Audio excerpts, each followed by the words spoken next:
Welcome back to another Red Light Expose live stream.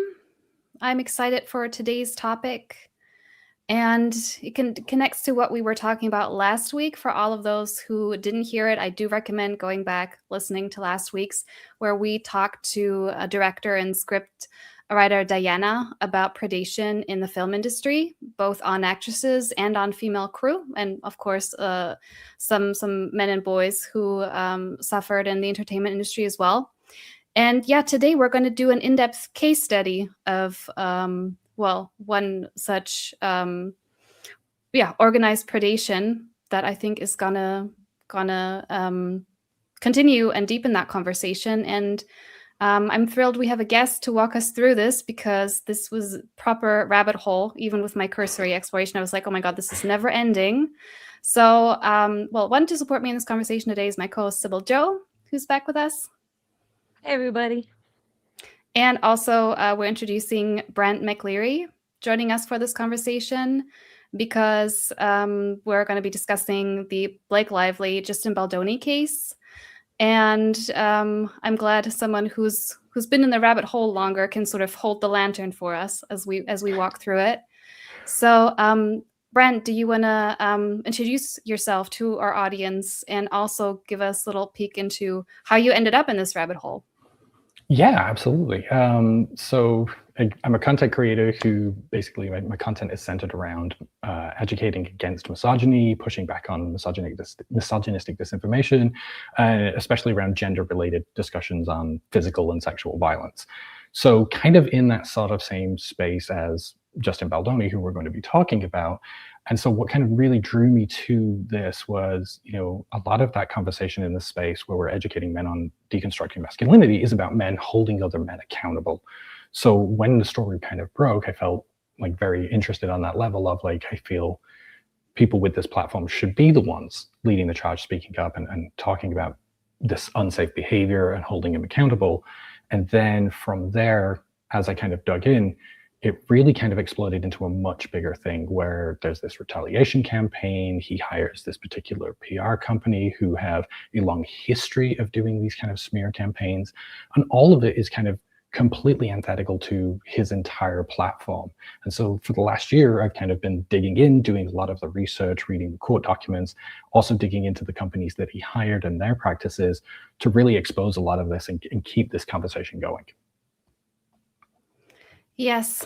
So there's a lot to get into. The chat's already very active. And what you're seeing in the chat right now is what we're going to be discussing. There's some very, very strong feelings around this issue. And there's, a lot of organized narratives. But just for people who are totally new, people who might be following our podcast, but they are not into pop culture, they don't really know who Blake Lively is, they were not watching Gossip Girl, and frankly, nobody knew who Baldoni was before this case. This is what made him famous. I'm not sure the film that they worked on together would have made him famous, but this case did. So for people who are totally uninitiated, can you just tell us who are these people before they interact in the film industry? Who are they respectively, so people have an idea? Yeah, so I think we'll start with Justin Baldoni, like you talked about, right? So Justin is an actor. He kind of made the transition from acting also into directing and producing, and he established his own production company, Wayfarer Studios, really kind of with a bent to produce what they say were like human stories, right? So one of his first productions is a show called My Last Days, where they followed around various people living with terminal illnesses and their families. That became a big hit and was picked up by the CW. And from there, a lot of his stories have kind of focused on that kind of story. He focused on some of the individuals that he met in My Last Days and expanded their stories. And then from there, wanted to make other movies, which is where he then makes this movie, It Ends With Us, reaching out to Colleen Hoover, who was the author of this book. She wrote a story, basically it's a story about a woman caught between an abusive man that she's in a relationship with and then reuniting with a childhood love, and that tension of how it is to leave an abusive relationship. She wrote it after an experience with her own abusive father. Justin had seen the book, I guess, or had read reviews of it and reached out to Colleen to adapt it into a feature movie. He originally talked about wanting a female director to kind of lead this and really kind of put a spotlight on shining female voices to bring through. He really wanted this to be a work that women were involved in and that he kind of stepped back to. At some point along the way, he decided, however, that he wanted to direct. And so that caused them to need to age up the characters. The characters are a little younger in the book. And so there's a discussion of them picking certain actresses, and they find out that Blake Lively is interested in doing the movie.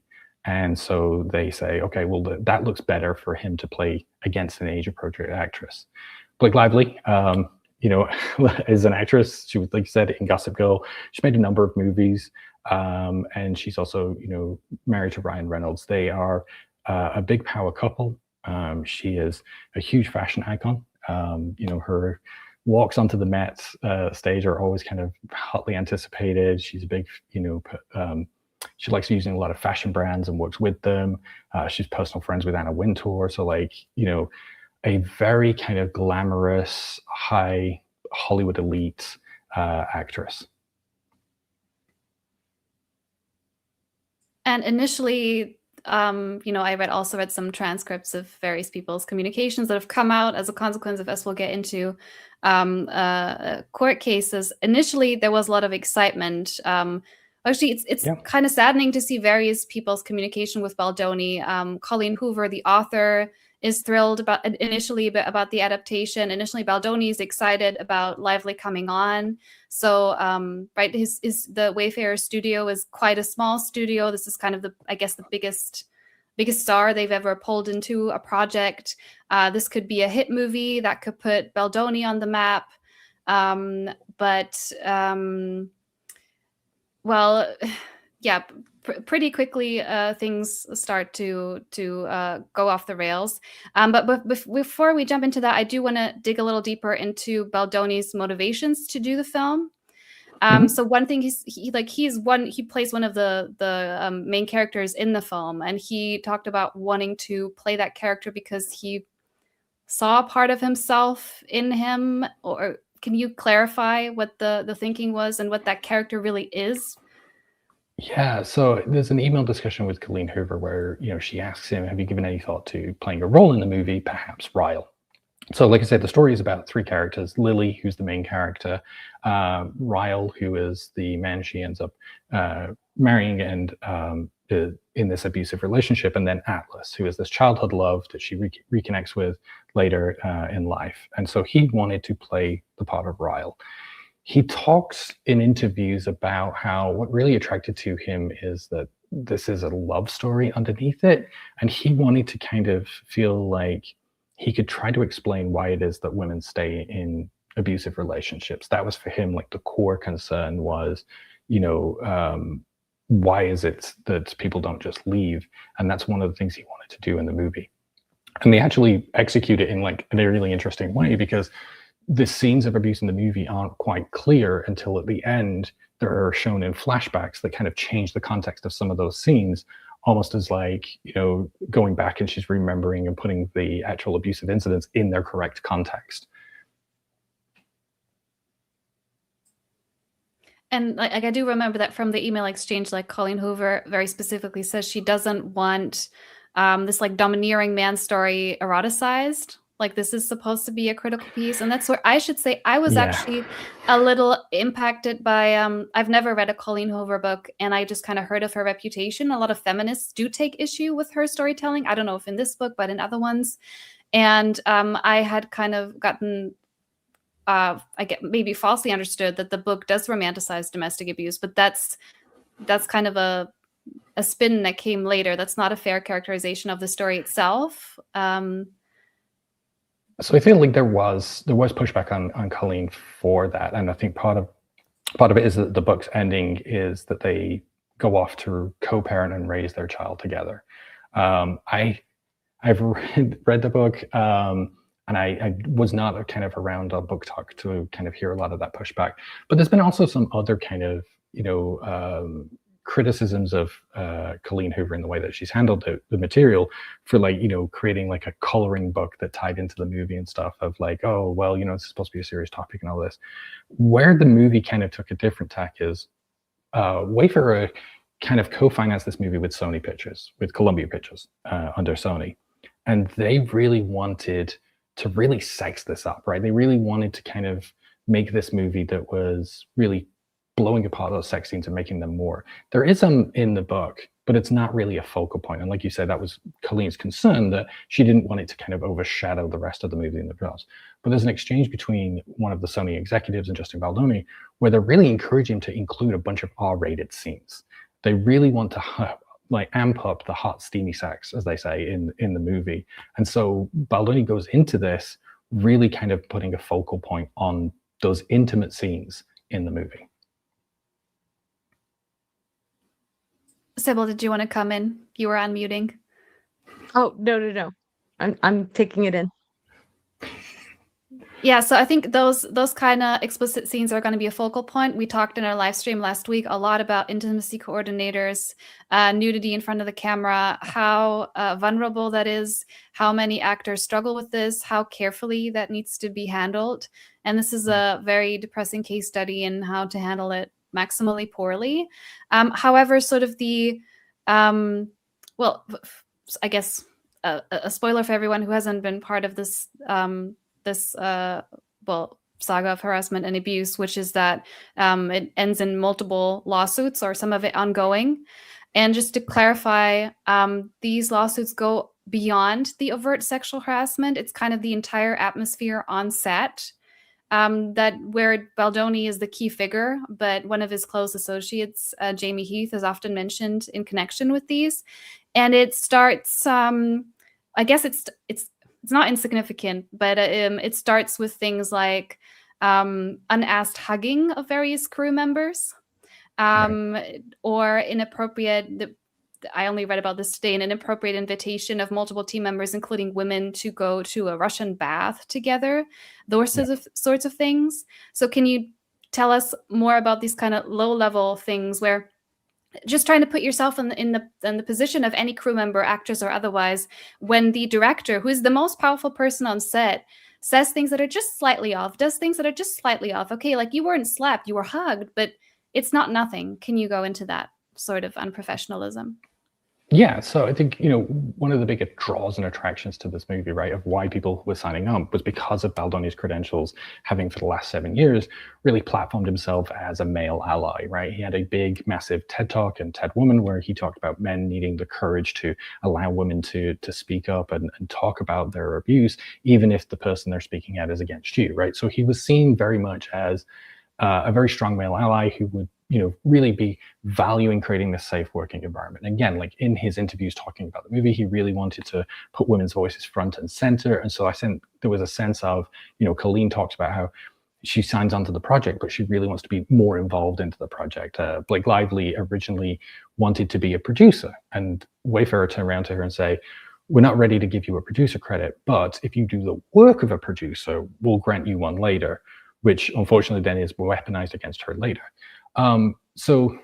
Alex Sachs is hired on as a producer over at Sony. She originally comes on thinking that she's going to be the sole producer, and then eventually, Jamie Heath is also made a producer as well, and she realizes that she's not going to have that full control. And so already we set up an environment in where, what is kind of shown and broadcast to these women as they sign on to this project is that they're going to have a lot of control. They're going to have a lot of input. They're going to be decision makers, and very quickly, what happens instead is that Justin is not just the director, he's also the co-founder of the studio, right? The other producer, Jamie Heath, is the CEO of the studio.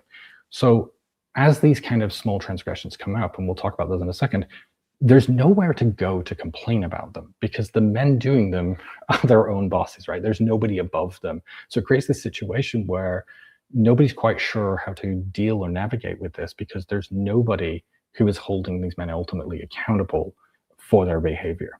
So like you talked about, there's an incident where, and kind of early on, they want to kind of prep out on doing scouting locations, and Justin in New Jersey discovers Russian baths. He's infused, loves them, really wants to bring everybody else with him.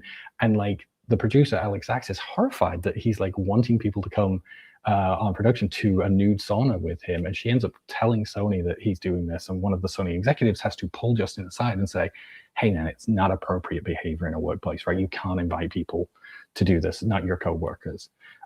There's another incident where He raises his voice and talks over and questions Alex Sachs to where she feels like her voice is not being heard. He has to apologize for that behavior. He then is verbally abusive to her on 2 other occasions during filming. He like slams his hands down on a chair. Alex Sachs feels physically intimidated and says that she wants to quit. There are other incidents where, there's a car ride before they ever start filming in which Justin, he's talked about the fact that he is also a survivor of sexual harassment himself as a young, very attractive male actor. He was propositioned by a producer in a hot tub, and he shared that he'd been that scenario, but then he also went on to say, but that he'd also forced himself on women even after they'd said no. And that's a terrifying experience to have with a man, especially if you're in a small car, but then to know that you're going to be working with him. And like you said, that you're going to be shooting intimate scenes. And this is his sort of attitude. So there were a number of these like small, and I guess that last one, not really that small. The driver wanted to do like a background check on him and didn't want Blake Lively to be alone with him after him confessing that. But those kind of things. There's also other weird behavior as well, where like he talked about Blake Lively's father had recently passed, like I think a year or 2 earlier, and he talked about how, he's very spiritual and that he could talk to her father. And she found that really uncomfortable. And she blows it off and says, well, like telling me owes me $40. And then Justin's like, oh, guess what? I found $40 in my coat. Here it is, like as if to kind of tie it together. And it all felt like just very strange and manipulative. You mentioned the hugging, they're big huggers, and a lot of people who didn't want to hug kind of talked about how they felt sidelined and like there was like a given the cold shoulder if they weren't involved and did that. And it felt very much like a very relaxed attitude rather than a professional working set.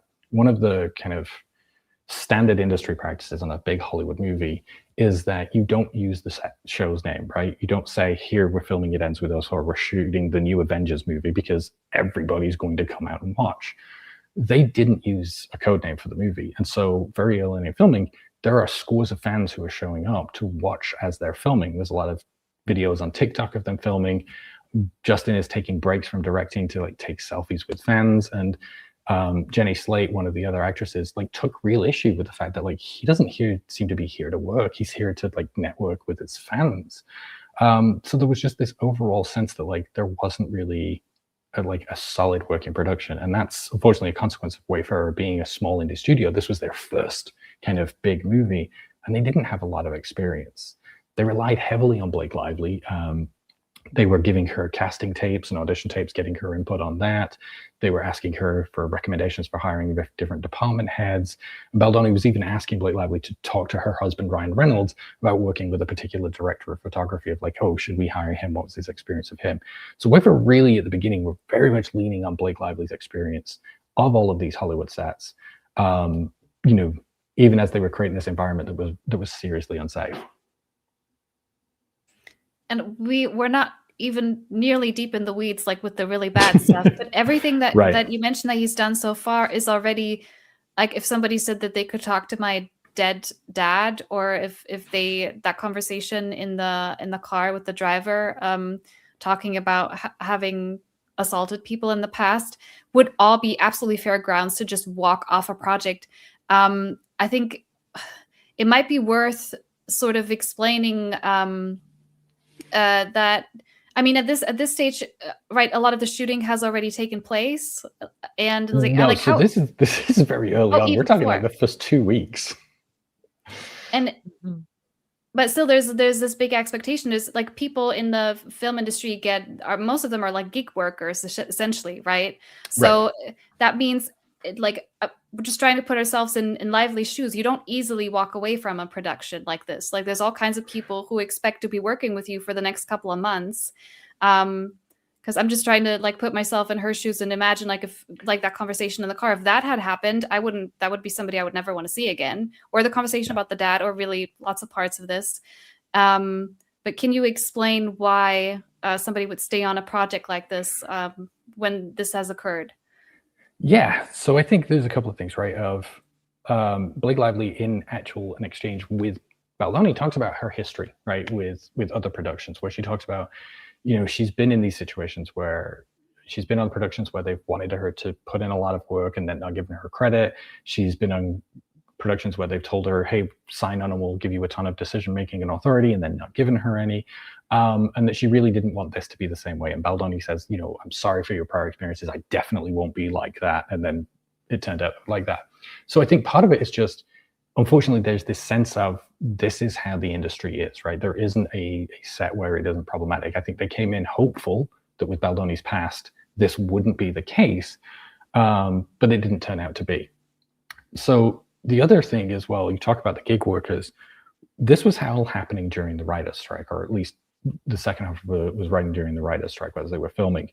And so one of the things that happens is very early on, I think in like the second week of filming, the production's picketed by union workers, and Wayfarer are asking union workers to cross picket lines. They're coming in one day and Wayfarer sends them a text message asking, will you be ready to work under any circumstances, essentially pressuring them to cross picket lines, and they didn't. Now, the actors weren't required to respect those picket lines because their guild, Screen Actors Guild, was not going to ask the actors not to cross picket lines, but they were also saying that actors were free. And Blake Lively would refuse to cross picket lines in solidarity with the crew, which really frustrated Wayfarer. And they ended up moving production twice to kind of get around the pickets. One of the things they do is they claim that they're getting an exception from the Writers Guild so that they can keep filming. A news story comes out that they failed to get that, and eventually they shut down production, saying, "Hey, we've shut down because we can't get this exception from the screenwriter from the Writers Guild of America." The next day, they turn around and say, "Oh, actually, just joking, we did get that exception, and we can film." Blake Lively refused to return to set because she was worried about them pressuring and forcing these union workers to cross picket lines, and so she leaves for Europe. And there's an exchange in one of their documents where they're talking about, Blake Lively says, "Look, you can freely sue me for not returning to set, but it's not going to go well for you." And she did that in solidarity with those union workers. And I think the bit that really got me was a year later when after the Screen Actors Guild, or sorry, later that year when the Screen Actors Guild also decided to strike, Baldoni returns to his podcast because they're not filming. And he makes a big show of, we wanted to make sure it's okay with the unions. We stand in solidarity with them. And, I could be on the podcast and it's okay because we really respect and value the unions. While at the same time, while shooting the movie, they were trying to force people to break strike rules. So to be clear, like Lively does have the star power to push back at various points. And she does continue filming, but she puts out right, this was when I first heard of it. Like, it went viral, the reporting about her list of demands of things that needed to change on set. So this is, her coming back in the second half. So the production ends in June or July of 2023.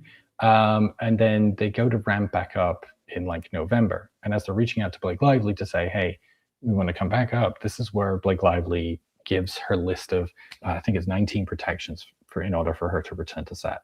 And she basically says to Wayfarer, hey, these are the things I'm going to need you to guarantee for me to come back onto set. You are welcome to not do them, but then we're going to kind of pursue legal action. And so the thing from Wayfarer was they were saying she threw this list out of nowhere, right? That this was like extortionate. What we found out as we go through the court case is that there were complaints about Baldoni before filming started, like we talked about. He was apologizing for being verbally abusive to Alex Sachs before filming. Alex Sachs, Colleen Hoover, the author, Christy Hall, the writer, all had issues with Baldoni making promises that he never followed through and feeling like they were sidelined and not given the authority that they've been promised. Blake Lively had made complaints about, she was shown a video from the JB Heath of a birth of his wife. They were trying to film a birthing scene. They wanted to give her context. And so out of nowhere, without asking permission, he shows her a video of his wife giving birth in a water birth at home, which, she shuts down immediately and is like, did your wife know you're showing me this video? He says, she's not weird about it. They'd made all of these complaints during filming in that first half. They then, on May 29th, talked to Sony and say, hey, we have all of these complaints. Sony then talked to Wayfarer to say those complaints. So by the time November rolls around, Baldoni's already apologized multiple times for his behavior and promised that he will make corrections. They're not surprised by this list of, issues that Blake Lively has on set. And so she puts them forth and says, hey, this is what we're going to need. And then I also need to have a meeting about it, which is what happens on January 4th. They basically get Baldoni, all of the producers, and she basically reads out this list of, here are all of the things I need you to not do. And most of the protections that she asked for were her asking for Sony's representative, Angie and Elly, to be on set daily to supervise safety. She wanted to hire another executive producer because they were not empowering Alex Sachs and kind of running over her because they owned the studio. She wanted another third-party A-list producer to run the set. And so they hired Todd Black, and again, to supervise safety. And then she also advocates for Alex Sachs to have more power and authority on set. What's interesting, though, is she also asks for any footage that has been shot beforehand, either of her or the younger version of herself, to be deleted and destroyed. These new nudity writers created and reshot. And this is all to do with an intimate scene that's filmed while she's away, where Wayfarer, because like Blake Lively refused to return to set, end up moving production again to get her quite the picket lines and film with the young version of the actors, including a sex scene where Blake Lively hears about some of the issues around that sex scene. And so she's so like disturbed by what she hears about this, she ends up writing it into her protections. Yeah, there's so much there that and I kind of want to give a lot of the points individually some attention, and I've kind of ordered it in terms of severity. It's like a little hard to rank sometimes, but so one thing that she and several other crew members bring up is also the way that Baldoni talks to women, comments on their outfits and their bodies repeatedly, including, again, also this very young actress who plays the younger version of the character that Blake Lively's portraying. Also, I saw this screenshot of one of their texting, or I don't know, email exchanges between Lively and Baldoni, where he often has this very like jovial tone of, it's so great to work with you. Oh, you're probably at home and a baby sucking from your tit. Or he says something strange like that. Yeah. Honestly, I'm at the stage where if I get a weird text from a man like that, he's immediately like, you know, in red flag territory. And I take that kind of stuff very, very seriously now. But yeah, can you talk more about his verbal treatment? So I'll deal with the voicemail first. So this is, I told you that she'd sent him text messages basically explaining, like, it's a very vulnerable text from Blake Lively where she talks about, hey, this has been my experience with other directors and producers, that, you know, I don't get credit for the work I do, or I get told I'm going to have more authority and taken away. And so she, you know, talks about having to navigate these fragile egos in the industry. So Baldoni responds by sending her 2 a.m. text message where he's talking about, you know, thank you for sharing that with me. And the greater context of that message is she'd made some changes to the script. She provided them to Justin, and Justin was like, hey, yeah, you know, like, thanks for doing this work. The actual scene will probably be a blend. And she talked about how that didn't feel great to hear because she felt like she was being dismissed, right? There wasn't any constructive feedback or criticism of why he didn't like her rewrites or whether he did. And she said that you just sort of praised my passion for the project, and that doesn't feel great to hear, right? It feels like very trite, like it doesn't have any actual meat to it. So he's responding to that in this voicemail where he's like, you know, I'm sorry, the thing you need to know about me is I'll always apologize, I come right back to center. And then, you know, he goes on to talk about, you know, I'm sorry for those experiences, calls them fuckheads, I won't do that, you know, it'll be different with me, kind of doing that whole like, I'm not like those other guys line. And then as he's going on, he's like, oh, I'm sorry you get to hear me rambling. You probably got this message and you probably got a baby on your breast. And you're like you talked about, like, really inappropriate boundary to even be talking about that kind of imagery with a coworker. Pretty sure he says like sucking, and like, it's like, yeah. And he has an ongoing obsession with her, you know, she's postpartum. She just gave birth earlier. And she has a newborn, and she's also breastfeeding throughout shooting. And there's an entire obsession around her whole postpartum situation, which, again, in of itself should be completely, you know, disqualifying him from this professional setting. Yeah, that comes from his faith. Like, he's of this Baha'i faith, and they have a high reverence for motherhood. And so it kind of comes out in a lot of what they're talking about. Baldoni himself was part of an earlier app that was centered at mothers and breastfeeding, if I remember correctly. I think, you know, so there's this kind of big like appreciation for motherhood, and they talk about it a lot. But one of the things in Blake Lively's complaint was that they hired her on having recently had her fourth child, and yet she got mastitis because they wouldn't allow her breaks to pump or to breastfeed. And so it's this weird contradiction where they're constantly talking about motherhood and they have this reverence for it, but like in the actual application, they make no accommodations for a new mother who needed to breastfeed. To talk about the other comments though, like you talked about, like, making comments on their appearance. This is kind of really the meat of where Blake Lively's case came up, is that she had felt sexually harassed by Justin Baldoni. So you have everything else creating this really awkward and weird, uncomfortable environment by a man who's constantly pushing these boundaries and doesn't seem to understand a professional relationship. But then he starts to make like actual sexual comments. Blake Lively complained that basically he'd referred to both Jenny Slate, and Jenny Slate complained about this too, as sexy. And then he, a couple of days later, says it to Blake Lively. Now he says, oh no, I wasn't, I was talking about their characters. I wasn't talking about them personally. When I called Blake Lively hot, I meant like it was hot in the room. When it gets to his deposition, his story completely changes. So by his own words, right, he saw Jenny Slate in a pair of tight pants, thought she looked great, and said that she looked sexy. He then talks about how he immediately caught himself and felt uncomfortable because of how inappropriate it sounded. And so he tried to deflect with humor and says, I can say that because my wife is in the next room.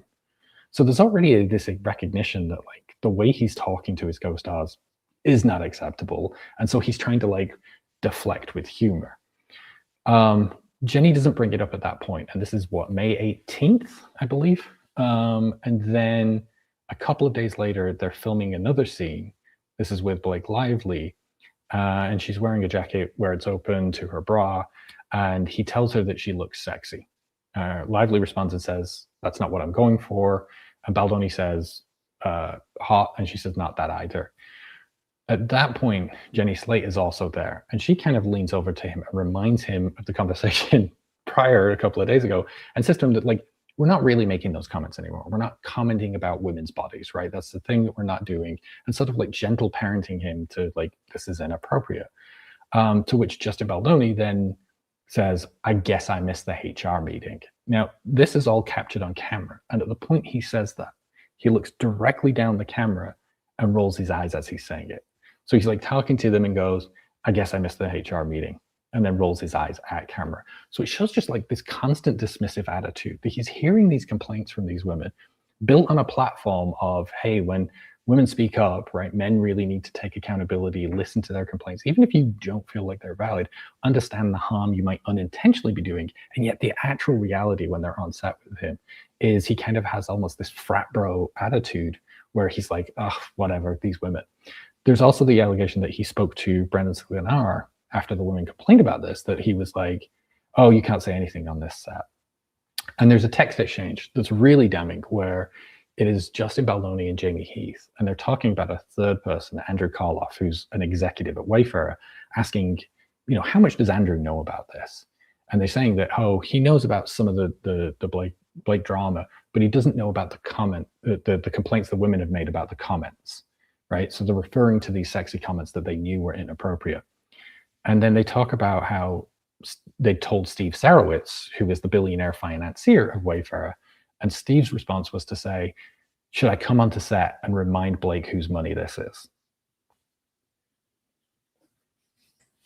So there's still a lot more. We're still not in the worst parts of all of this. But I know, Sybil, Joe, you're also, a little new to the case. You're not always keeping up with the celebrities. Do you have any thoughts so far on just what's happening on this film set? Yeah, this is so interesting. And like I said, I was just trying to take in the whole story because I so appreciate, Brent, you going into this granular detail and presenting it in because I think a lot of times with things like this, we get overwhelmed with different narratives, right? And so like you've kind of organized it in this way. And like you said, Elly, I don't know these people from Adam's House Cat. I've never seen any of these movies, or this is the first I've heard of this story. But as always, you see the patterns, you see these kind of through threads, and what's striking me is, like I said, in those granular details, those little weird things, saying that he could speak to her dead father, uh, little things that you'd go, oh, that's kind of weird, but it's not threatening. Right. And what I see there is that's boundary testing, right? That's compliance testing. In any Mhm. situation, anybody who's going to want to invade boundaries is first going to kind of do so in funny, weird ways. And then Brent, like you said, the fact that it is ubiquitous in the industry, and you're always kind of, well, maybe better the devil I know, or maybe, better the least of two evils. Mhm. And so it's very easy to get sucked into that compliance testing. And then once you've kind of committed to not making a fuss about the little stuff, the temperature starts to go up, and the temperature starts to go up. And, I've seen that in a lot of different predatory situations in my personal life. I think we see it in a lot of the cases that we've talked about here on RLE. Um, and those little details, when you know what to look for, they really ring true. And I also wanted to say about the thing about the baby on the tit. Oh gosh, and that language too, like supposedly reverence for motherhood. And Brent, you said it was kind of ironic, or kind of like cognitive dissonance. Like, they say they revere women, but actually don't, or are mothers rather, and don't give mothers what they need to take care of their babies. That's not surprising at all. I mean, I grew up in fundamentalist Christianity, and yeah, mother, the mother is the heart of the home. The mother is everything. And where I live, you know, most mothers are in poverty. Most mothers are dealing with health problems. Most children do not have the care that they need. So those things go hand in hand. What they mean is they love the access that they can get through mothers. Well, and I also think it's a And performance piece, right? Of, oh yeah, I'm a man who really appreciates mother, and I respect motherhood, and so like they're getting that praise and adoration, attention for being like, oh wow, you respect and you get it, and that's really what it's about. Is it's not necessarily having that reverence, because like you said, they would follow through with providing the resources that those mothers need.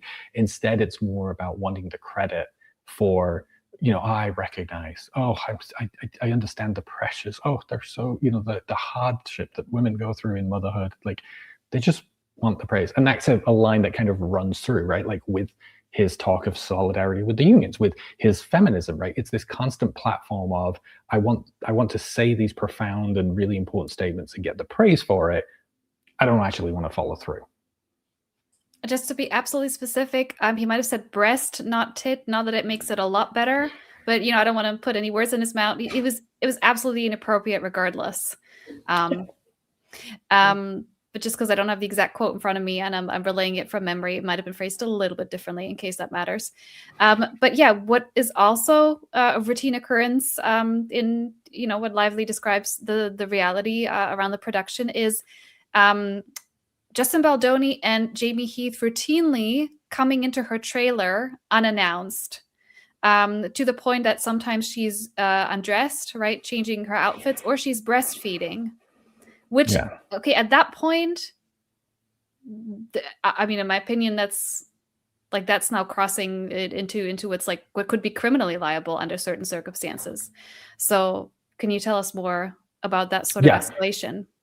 So I will say that it's one event that gets referenced, right? Of where there's an issue very early on set. I think it's like the first or second day of filming, right? This is how bad it was.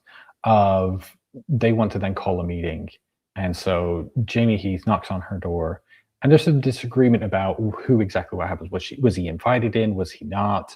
He enters the trailer, and what they all agree is that Blake Lively was breastfeeding at this point, right? She was partially covered breastfeeding, and he was asked to leave, or at the very least turn away from her and not make eye contact. And through the course of the conversation, he does make eye contact with her. Now, she's in the makeup trailer with her hair and makeup, which is Vivian Baker and I think Anne Carroll, right? These are really experienced Hollywood department heads who, been in huge movies, X-Men, the Pirates of the Caribbean, right? These are not people that Wayfair have hired who are used to this indie production kind of unprofessionalism. They're so disturbed by this event, they start locking the trailer to prevent these men from walking in on her again.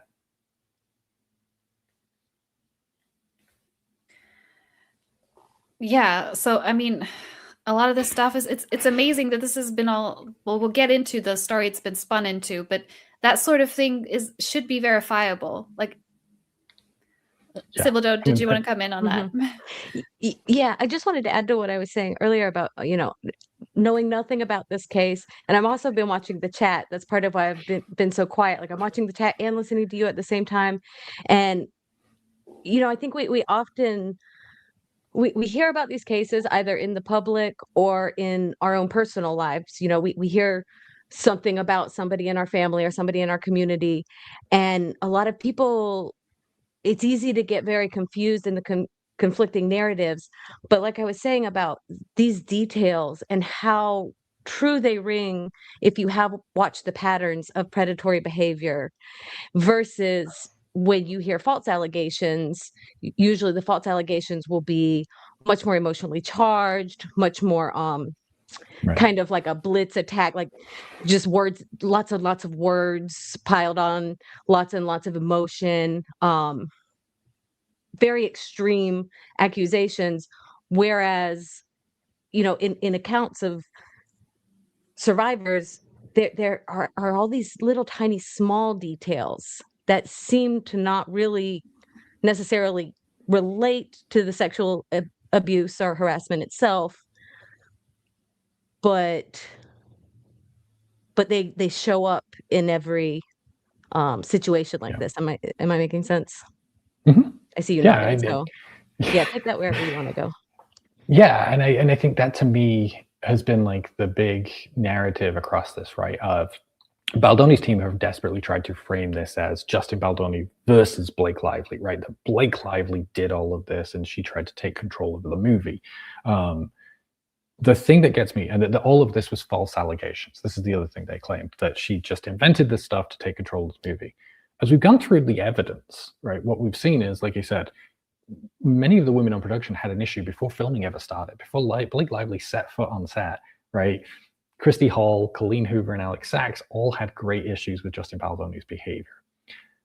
It's not just Blake Lively who made complaints. Jenny Slate also made complaints. They also hired a young actress, Isabel Ferrer, and this is where, like, coming into that conversation about like exploitation in this industry, Justin wanted to bring on a young actress to play the young version of Blake Lively, and they went through a casting call on TikTok to just bring in anybody from the internet to do it, rather than going through an agency. They give Blake Lively a lot of the tapes, and they end up hiring this young lady, Isabel Ferrer, and this is her first major film production. I believe it's like her first major acting gig. And so, she is obviously like doesn't have an understanding of what's going on. And they have her film this intimate scene very early on. And so as part of his narrative, he's like, oh, look at all the text messages she sent me after filming, and she was praising the director and everything. And then she suddenly hates me. This is all Blake Lively poisoning me. But Isabella's own story is that she very early on meets, the actor playing the young version of her love interest, Atlas. And she didn't know about the story afterwards. It's only months afterwards that actor tells her that when he introduced Blake, Baldoni introduced the two of them, he told Alex, he said, this is Isabella, you're going to work with her. Go get to know her. I want you to get to know her really well, and then winked at her. And he was disturbed by that. Like, he thought that was really inappropriate, and he didn't tell her at the time because of that. And so, like, part of her change in narrative isn't because Blake Lively influenced her. It's because she started to learn some of the context about the things that he said. Mm-hmm. When they filmed the intimate scene that they filmed, the intimacy coordinator is just like losing her mind, because they're improvising these scenes because the writer strike is on, so they can't actually write anything. So everything has to be improvised, quote, improvised, right, to get around the writing rules.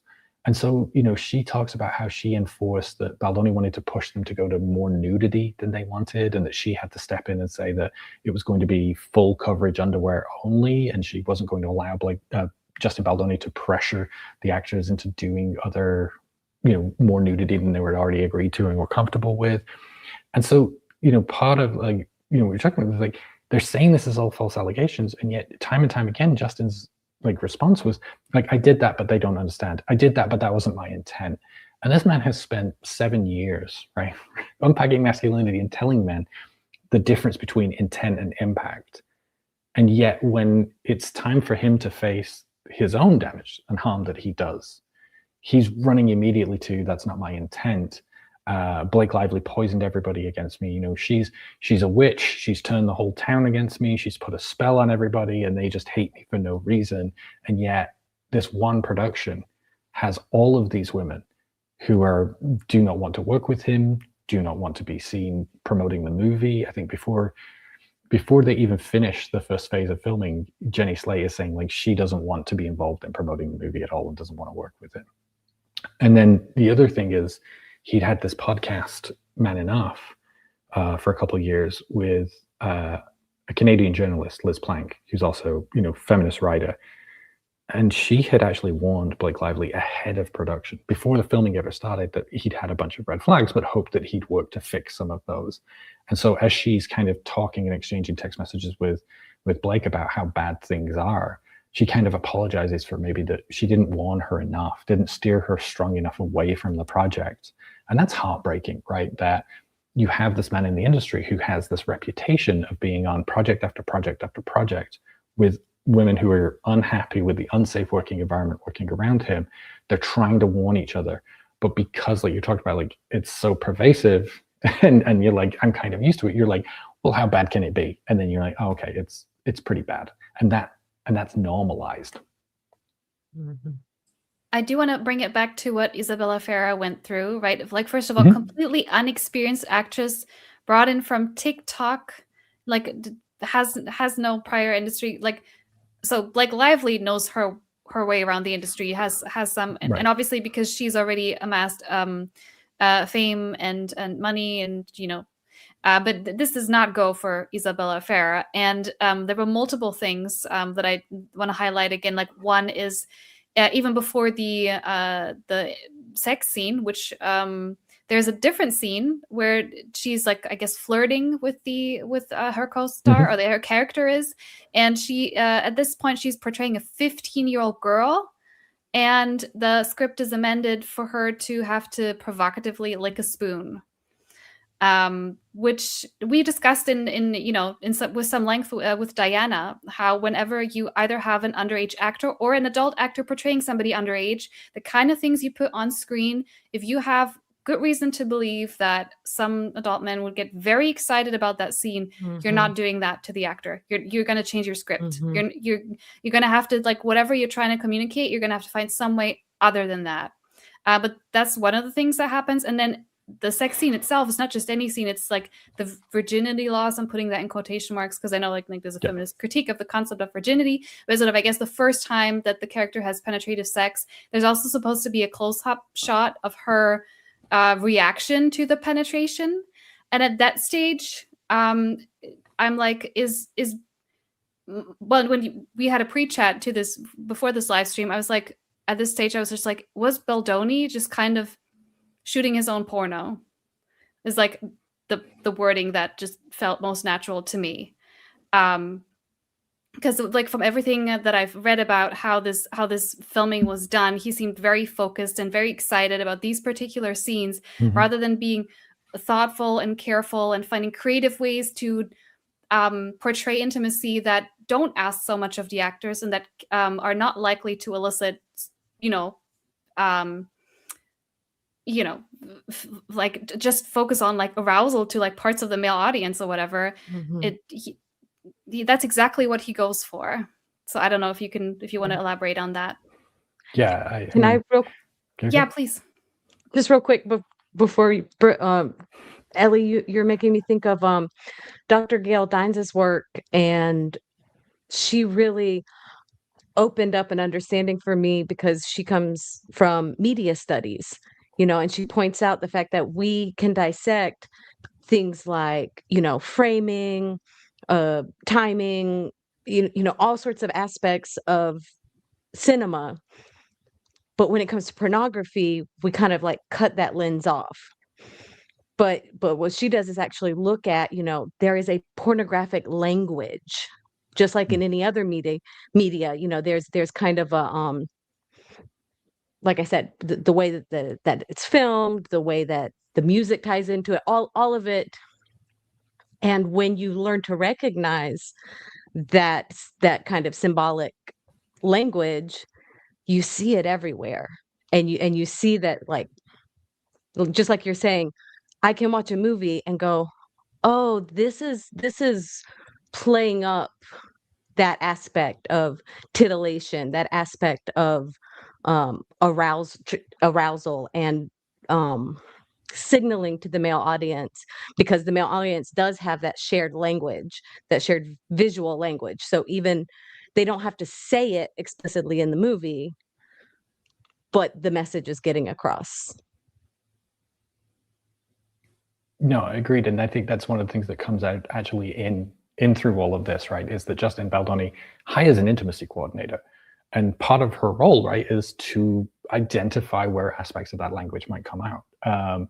There's part of the discussions around sex scenes where Justin Baldoni talks about how he wants the character. It's really important for the characters to climax together, because he and his wife climax together, and this leads to him having a whole conversation about climaxing with Blake Lively, which disturbs her.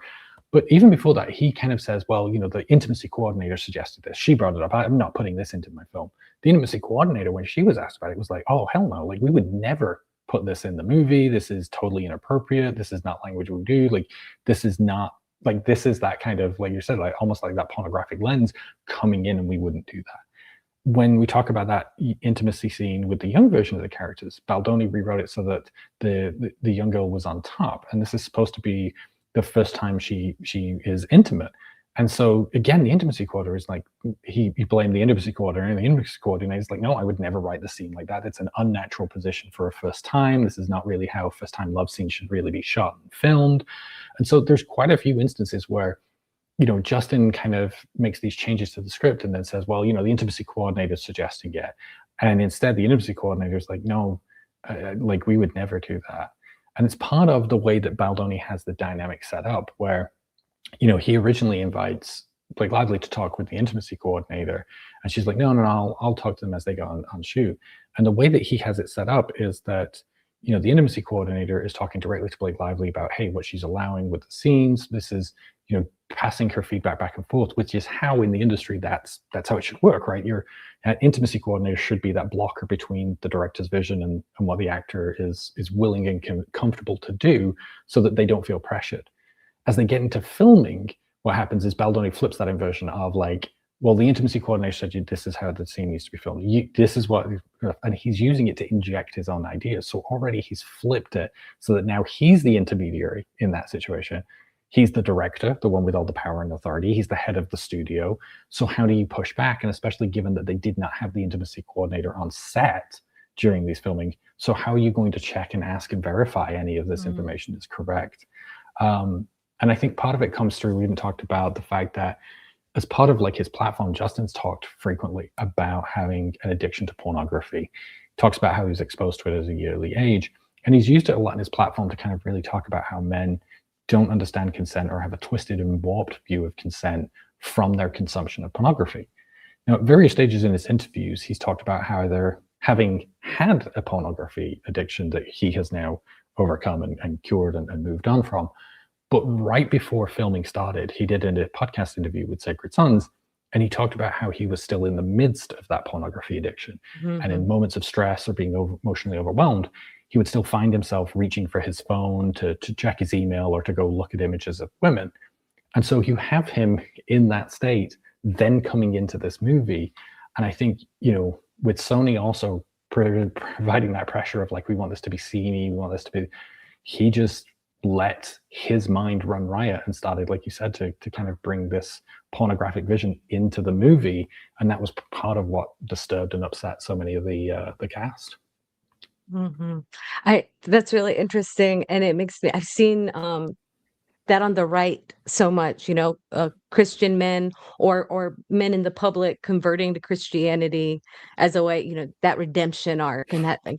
I hear Christian men talk about like, oh, you know, I was lost in sin, I was gripped by this, and they'll tell you the whole story, and that gives them credibility.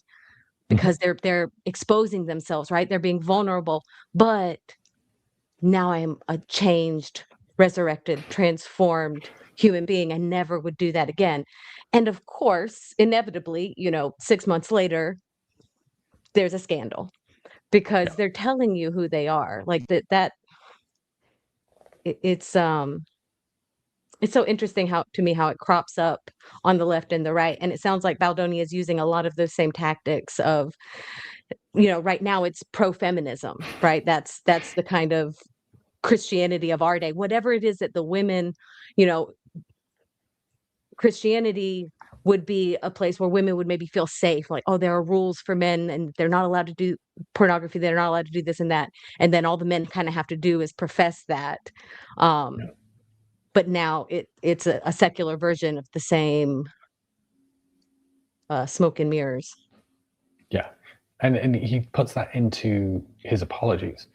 In the apology he puts in, I think it was like February, to Alex Sachs for his verbal abuse of her, he says, I appreciate your concerns. Like, I'm going to change. This won't be the way going forward. Mm-hmm. When he then apologizes in May to both Alex Sachs and Blake Lively, and ironically, he pretty much copies and pastes the exact same apology to both of them. He gives them to Alex Sachs to send to both the actresses, and they're almost verbatim the same apology, where he's like, I have your concerns, they will be addressed going forward, blah, blah, blah. But nothing changes. And I think this is the big thing that gets me is when you go back and look at a lot of like Justin Baldoni's talks, not just about his pornography addiction, but also like his ongoing battle with his, his anger and his violence. He talks about like, oh, that's how I used to be and I'm not anymore. What's missing is the gap in between, where he ever explains what he did or what changes in behavior have come about. And one of the quotes that stuck into me, and unfortunately it comes from from some of my evangelical Christian kind of like experience and stuff from that angle. But that's the quote that sticks with me, is that change isn't change without change. And I love that so much because in order for him to demonstrate that he's changed, he has to be able to articulate what that change is. And he never is. He just constantly says, the language of, and he uses this in the voicemail, I'm not perfect. Am I a perfect man? I'm not perfect. I'm not perfect, man. And it's like, I'm so overhearing that, right? When you apologize, what I want to hear, to know that you seriously understand, is how have you harmed me? And what actions are you going to take to make sure that harm doesn't happen again?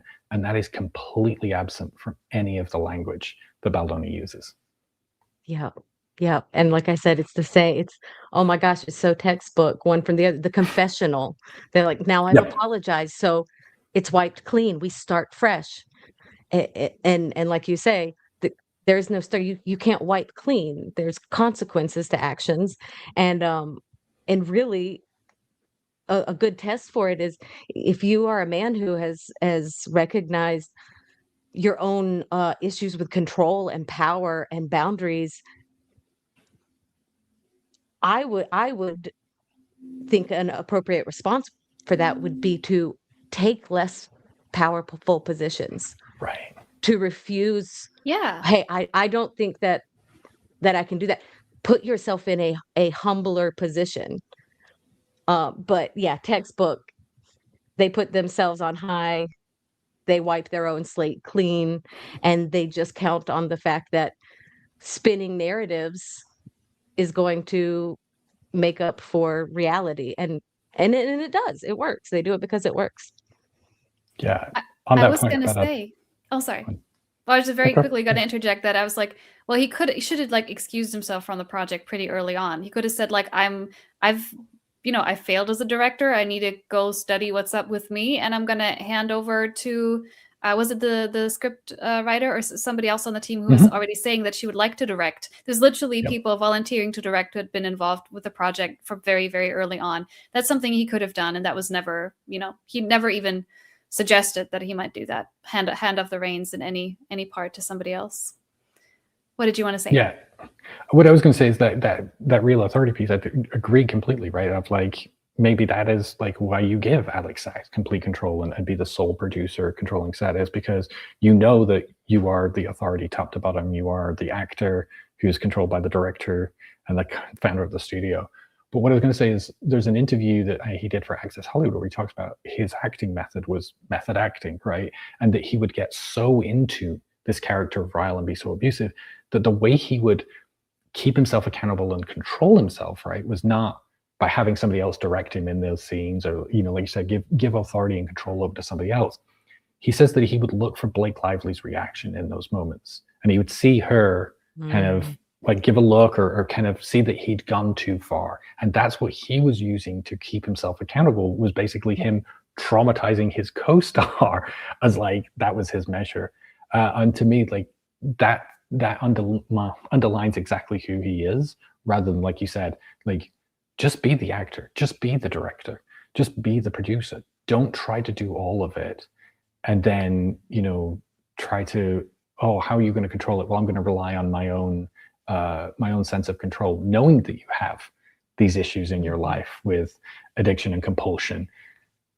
And then you're going to wait until you freak out your co-stars before you pull back. Like, it's so unsafe on every level. And I think it's so disappointing for somebody in this space who talks about what safety looks like to just fail to recognize it. And well, it's such a long list of things to go over, but I still also want to do it. I know, I still also want to go and do the deep dive of what is happening when there's any sort of intimacy between Baldoni's character and Lively's character, because that was some of the first things I read, and I thought that was pretty egregious. So one, there is a lot of improvised kissing. I'm putting that in quotation marks because I'm not sure how improvised that was. Just there again, there's more, but can you just focus in on the kissing? What's happening there on set? Yeah, so again, I think this is as a result of the writer's strike, right? And the script itself being kind of light. So there would be scenes where it would talk about, you know, there's one particular scene where they're slow dancing, and it just says basically they slow dance. Baldoni wants this to be a montage of lots of kissing, but none of that's in the script. So it's very difficult for you to block or prep or even give consent for any of the things that are about to happen because they're not scripted. So the video that gets released shows Baldoni kissing her, nuzzling her neck, and doing all of these things, to which Blake Lively felt very uncomfortable. And she actually pulls him aside after the scene to kind of tell him that she feels uncomfortable with it. There are scenes where, in other scenes where he's kissing her and she felt like he kissed her too long. What's interesting about all of this is these are things that his team didn't deny. In fact, when all of the fallout first comes and TMZ are asking about like what's happening on the set, what's all this allegations of sexual harassment, the story his own PR team feeds is that Baldoni was inappropriately touching and kissing Blake Lively for too long, and that's all it is. Where that kind of like is wild to me is, as we go through the court case, they're talking about it and they're saying that, well, look, inappropriate touching and inappropriate kissing beyond consent isn't just sexual harassment. This is actually sexual assault. Yes. And it's crazy to me how his PR team were so afraid of the rest of the allegations leaking out that was the story that they went with. That he was lingering kisses. He was using his power and opportunity to be completely inappropriate. Yeah. This takes me back to what we were talking about last week with the, you know, if the camera is rolling, then whatever happens in improvisation, that's not real. That's that's acting, as opposed to like, no, that woman's body is real, right? And just like Gail Dines talks about with pornography is fantasy. Well, no, those are real women's bodies. They're there. This is happening to their body. And you know, I think a lot of people would look at kissing as kind of frivolous, like, oh, it's just a kiss. Oh, it's just a sweet kiss. But in reality, the way that the human organism responds to that kind of boundary violation is this kind of freeze, fawn. You have to make an immediate decision about how to, you know, that kind of blitz, surprise, physical interaction. We talked about it in the Neil Gaiman case, the way he would just kind of blitz attack his victims, and that surprise aspect, and doing it in front of a room full of people, so that in that moment she has to make a decision. Do I push back? Do I go along with it? And if I go along with it, that hooks her into going along with it again. And the thing is, these predators know this. This is their skill craft, right? They've been practicing this for a long time. He even said, when you said he watches for her reaction, You know, these kind of personalities, they are highly tuned in, highly empathetic. Actually, we think of them as lacking empathy, but they're very tuned in to the emotions of the people around them. And like I said, he was already doing that boundary testing verbally, and then the lingering kiss, that's just a little bit pushing past the boundary. And yeah, the effect that these things that seem kind of trivial on their own have on the human organism and how she's going to respond in that situation, it's very calculated, and it happens across offenses because it works. They do it because it works. Yeah. And that was a large part of like the defense when all of this came out, right? Was she signed up for a romance movie that was going to have all of these sex scenes in. What did she think was going to happen? Oh, there's this other scene where they're improvising kissing and she kisses him. So why is it okay when like, and so all of this is exactly, you know, the pushback that came out when all of this was revealed was that, you know, well, you know, she consented on these other occasions. Like, you know, she wanted people in her trailer other times. Why is it a problem when she's breastfeeding? And so it's just exhausting that we're still having these basic conversations around consent and autonomy, and this feeling that, you know, coming back to the conversation last week of, you know, the early Hollywood contracts of like, if you sign up to a film, we own you, of like, well, she signed onto this film, so anything that happens, she knew full well what she was getting into. She signed onto this movie. It's which is the same argument that people use for women in prostitution and pornography. You're a but professional. Like says, oh, sorry. You can't know what's going to happen until you're in that room. So it's like essentially they were saying to Lively exactly what people say to sexually exploited women is, you're a professional kisser, you're a professional, you know, fucker, whatever, you know, and therefore, like, this is what's going to happen and you have to be ready for it. And if you don't have the Constitution, you're in the wrong business. So this is what they say to women who come out of prostitution, pornography, stripping, etc., with trauma. They say you weren't fit for the business, and that's you know. But those other women are. So we can keep doing this, and we don't have to reflect at all as a society. But yeah, this is again, if you know, if one has to rank it, this is still not the worst thing that happened to Lively, because what I found really chilling is what happens around the birth scene. We've already touched on some of it. They're trying to, Heath and Baldoni are trying to argue that this, so Lively's character in the film gives birth, and Heath and Baldoni are trying to argue that women give birth fully nude, not with a hospital gown or, you know, something to cover up what isn't absolutely medically necessary to, you know, the present medical staff. And if I understand correctly, they do manage to convince her eventually to do it. And I'm just, whenever I was reading the descriptions, it's like, so, I mean, I haven't given birth, but, you know, every woman, most of us will have been to the gynecologist at some point, and just how vulnerable that is, just to expose yourself even to a female medical professional where it's necessary and you need it. That is challenging for a lot of women. And so many women have traumatic birth stories. Obviously, that's such a huge deal. And again, Lively is postpartum. She has given birth just a couple of months earlier, and then people will say, well, you know, in film they do cover your genitalia, but that's she's in, if I understand, like essentially the medical chair, and completely uncovered except for her genitalia. Where there's like a minimal strip covering it. And later there's a whole argument because Baldoni says, no, she was wearing shorts. Like that made it better. She was not covered up during breaks while filming. And like everything about that scene that could go wrong essentially goes wrong. So can you walk us through that? Yeah. And so again, coming back to, hey, we have this reference from others. Blake Lively's filming this scene where she gives birth. The scene itself is her in a medical gown. She's wearing like a fake pregnancy belly on her lower half. And then in Blake Lively's account, she's wearing a small strip of fabric over her genitalia, and she's in stirrups. And like you said, an incredibly vulnerable position generally, even when you're going to a professional medical professional, even more so when you are on a set with a bunch of people surrounded. And one of the things is those kind of scenes are typically closed sets, right? There are not non-essential people around to close off the monitors. And so the only people who are there are necessary to film the scene to kind of lower as much as possible that exposure and that sense of vulnerability and uncomfortableness. That doesn't happen. In Baldoni's complaint, he says, oh yeah, no, we totally closed the set. But very shortly after, one of Baldoni's good friends says, posts in support of him, and she shows a bunch of pictures.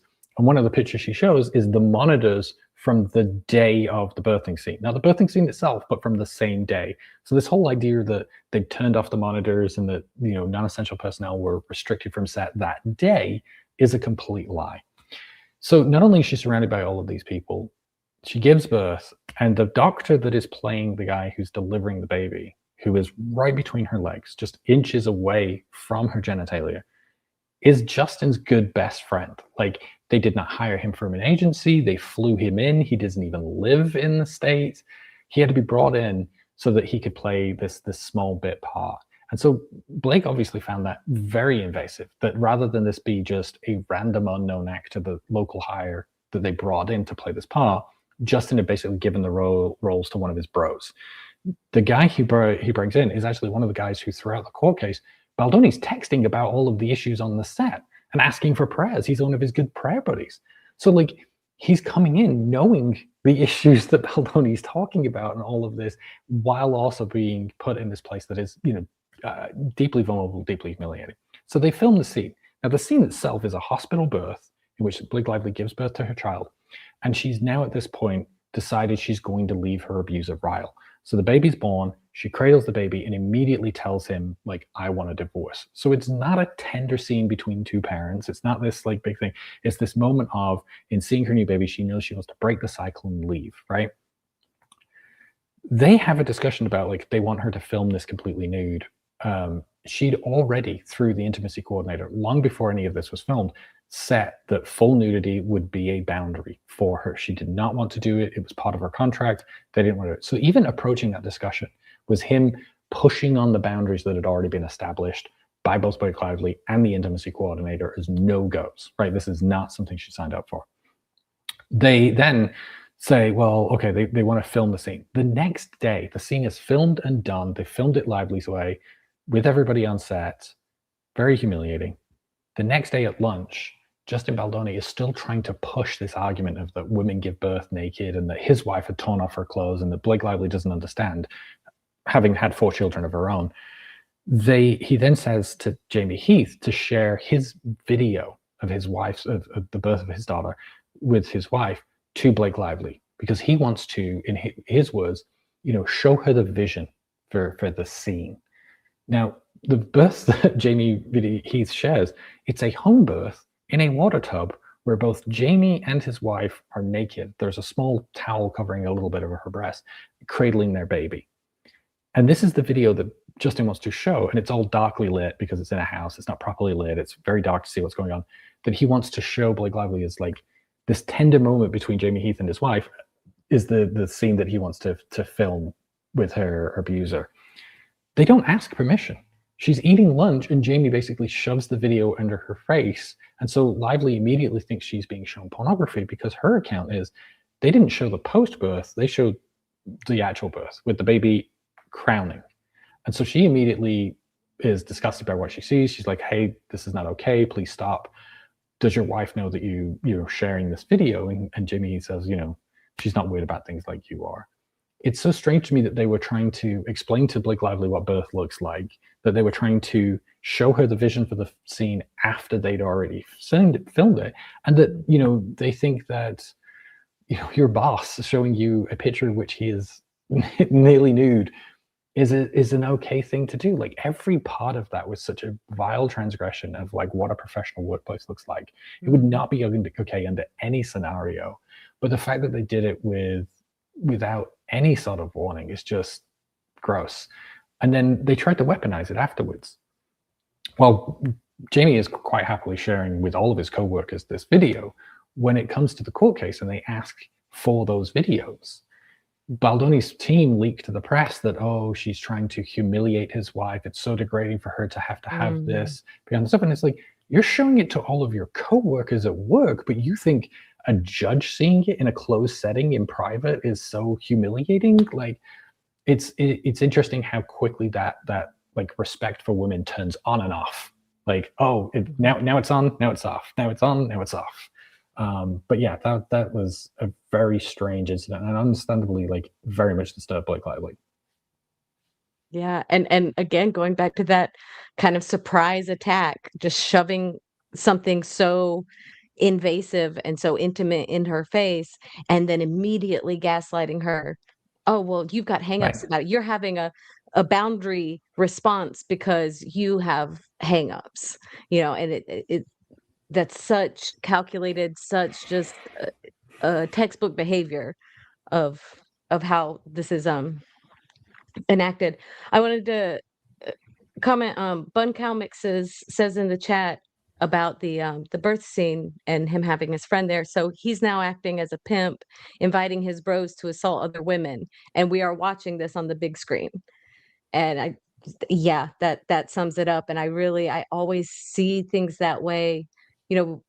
I have such a broad definition of pimping. I've talked about on here a lot, and it doesn't just have to be exchange of cash, but the sharing amongst men of these different sexually violating situations where, like, hey, I can get you into something that's going to be fun. And it can be much more subtle and much more kind of under the radar than just, I hand you cash, you give me access to her vagina. Yep.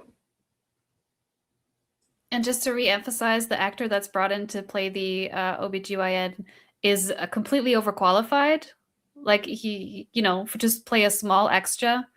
There's really no logical reason to bring him in. I'm assuming he was paid. Like, I don't know if they had some a fake leave argument as to why it needed to be him. He's a friend. He did a favor. He did it for free. We couldn't afford, but they flew him in. That would have cost money. I don't know. Like, what was their fake leave excuse?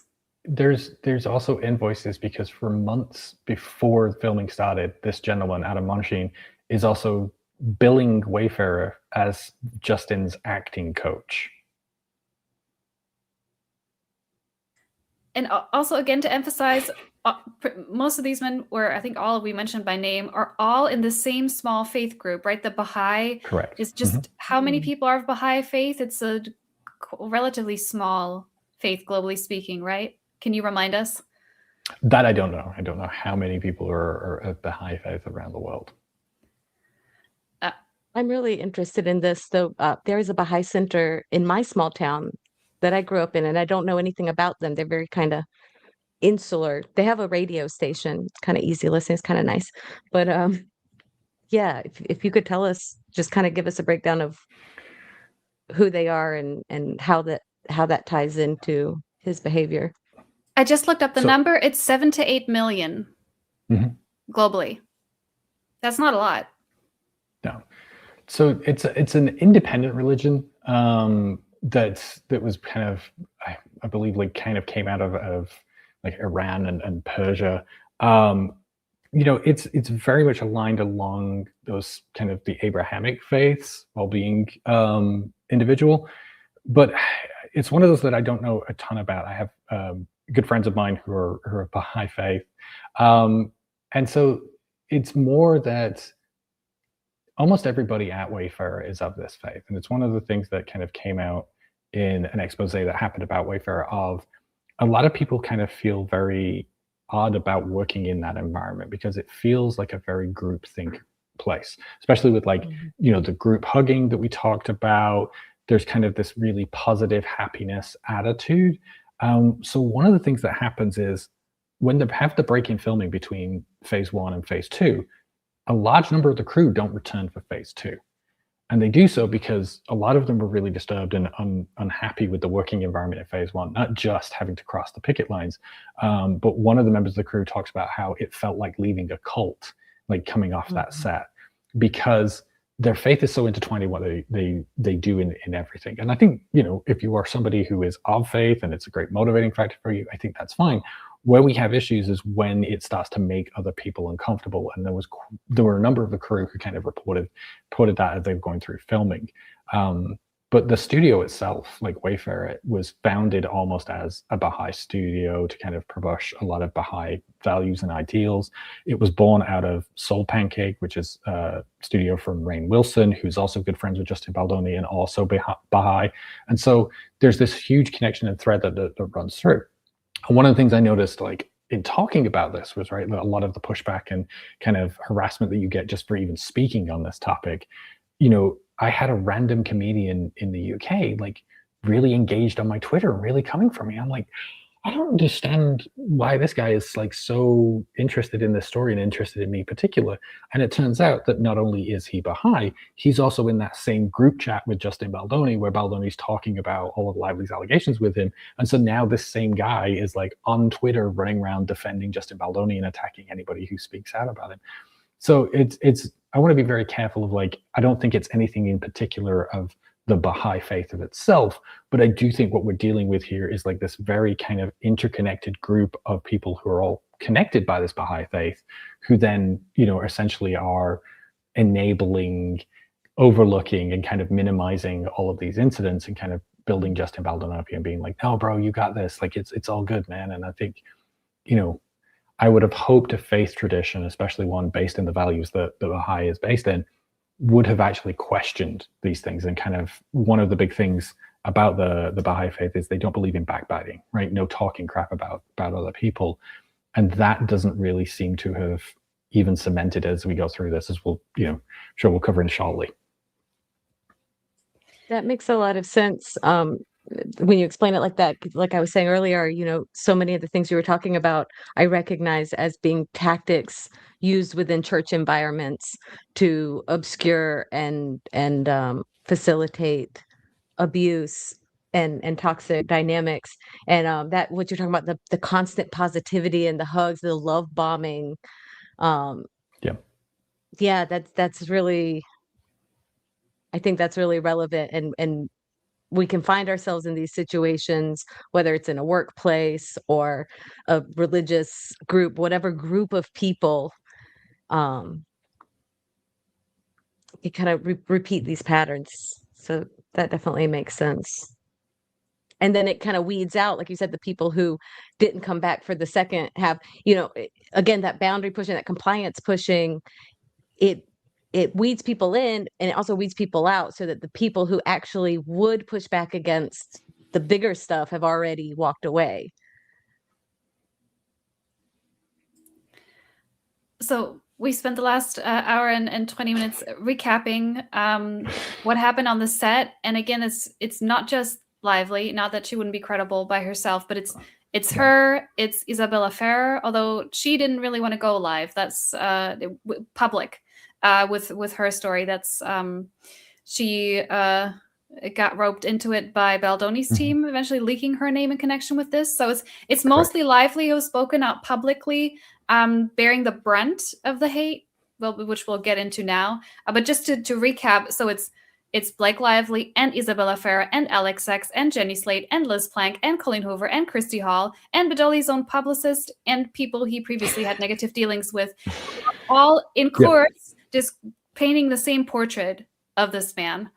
And still, we have a deeply divided public on this case because there's a whole other narrative that has been successfully spun as to what happened. And not just by anybody, again, not Baldoni by himself. He's got his own team of people, including, you know, professional, story makers. What's the term? Professional, reputational hitmen. Hitmen and hit women. So can you remind us, at what stage does he hire a team to Darvo this story? Who does he hire and what do they do? So the second half of filming starts in February of 2024. And very shortly after, Baldoni's really nervous because Blake Lively's taking over more of the film. She's getting involved in promoting the movie. She has Taylor Swift help put a song on the trailer. She wants more control in the edit booth. He's getting really, really nervous. And so he tells his team that he's nervous. What happens is Ryan Reynolds unfollows him on Instagram. And this causes him to spiral. He's now worried that Blake Lively's going to do the same. People are going to guess as the movie gets to promotion. Like, what's going on, what caused this rift, what's going on. And so he says to his team, he wants them to provide a list of all the incidents so that he can push back and have all of this. So by, I think, May of 2024, they're already prepping that some damaging stories are going to leak about his behavior on set and trying to like create a narrative timeline to dispute it. Through July, he then reaches out and hires a publicist by the name of Melissa Nathan, who does crisis PR.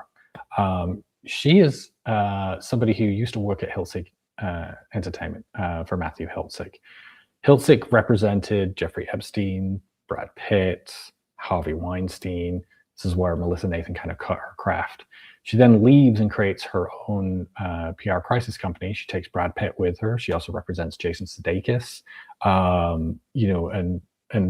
and other men. So like a lot of like these men who have these crisis PR, because let's be honest, like if you're a man and you have a crisis in PR, it's probably going to do something with your treatment of women, like 90% of the time, right? So she creates that company. He hires them to basically do crisis PR for him. And their tactic essentially is to seed a bunch of narratives to kind of push back on this, to basically attack Blake Lively, to say that she's unlikable, she has a terrible history in the industry, that she used all of this to take over the movie, and that she's just domineering, unlikable, and all of the usual adjectives describing women. And so they set to work not only just kind of shutting down the stories that are against Baldoni, but then talking to journalists and seeding their own stories. They talk about actively planting stories with Alison Beauchamp of the Daily Mail, attacking Lively for marketing her hair and alcohol brands at the same time as the movie, even knowing that Justin Baldoni built a Guinness promotional ad into the movie. He did a product placement with Guinness in the movie, but they attacked Blake Lively for doing the same. They then also hire a bunch of content creators to make content and to spin these stories. And they talk about sharing different posts on social media, asking their team to boost these or to suppress these. And so he hires not just Tag PR, the Melissa Nathan's company, but also this digital specialist by the name of Jed Wallace. And in total, he's paying at this point $70,000 a month for PR that is all dedicated to quashing these rumors about him, including a young girl who talks about when Justin Baldoni gave a speech at Washington U, he invited her to his hotel room. They send her cease and desist, take her stuff down and like silence her. So like there's all of this stuff that comes out about him that his team are working like double time to kind of shut down these narratives. And for him to basically flip the story of, hey, it's not about an abusive man with all of these women on production. It's just about Blake Lively, and she basically poisoned the ear of everybody else. And anyone who stands up for Blake Lively is doing so for her connection to power, and because they're going to get kickbacks from those team.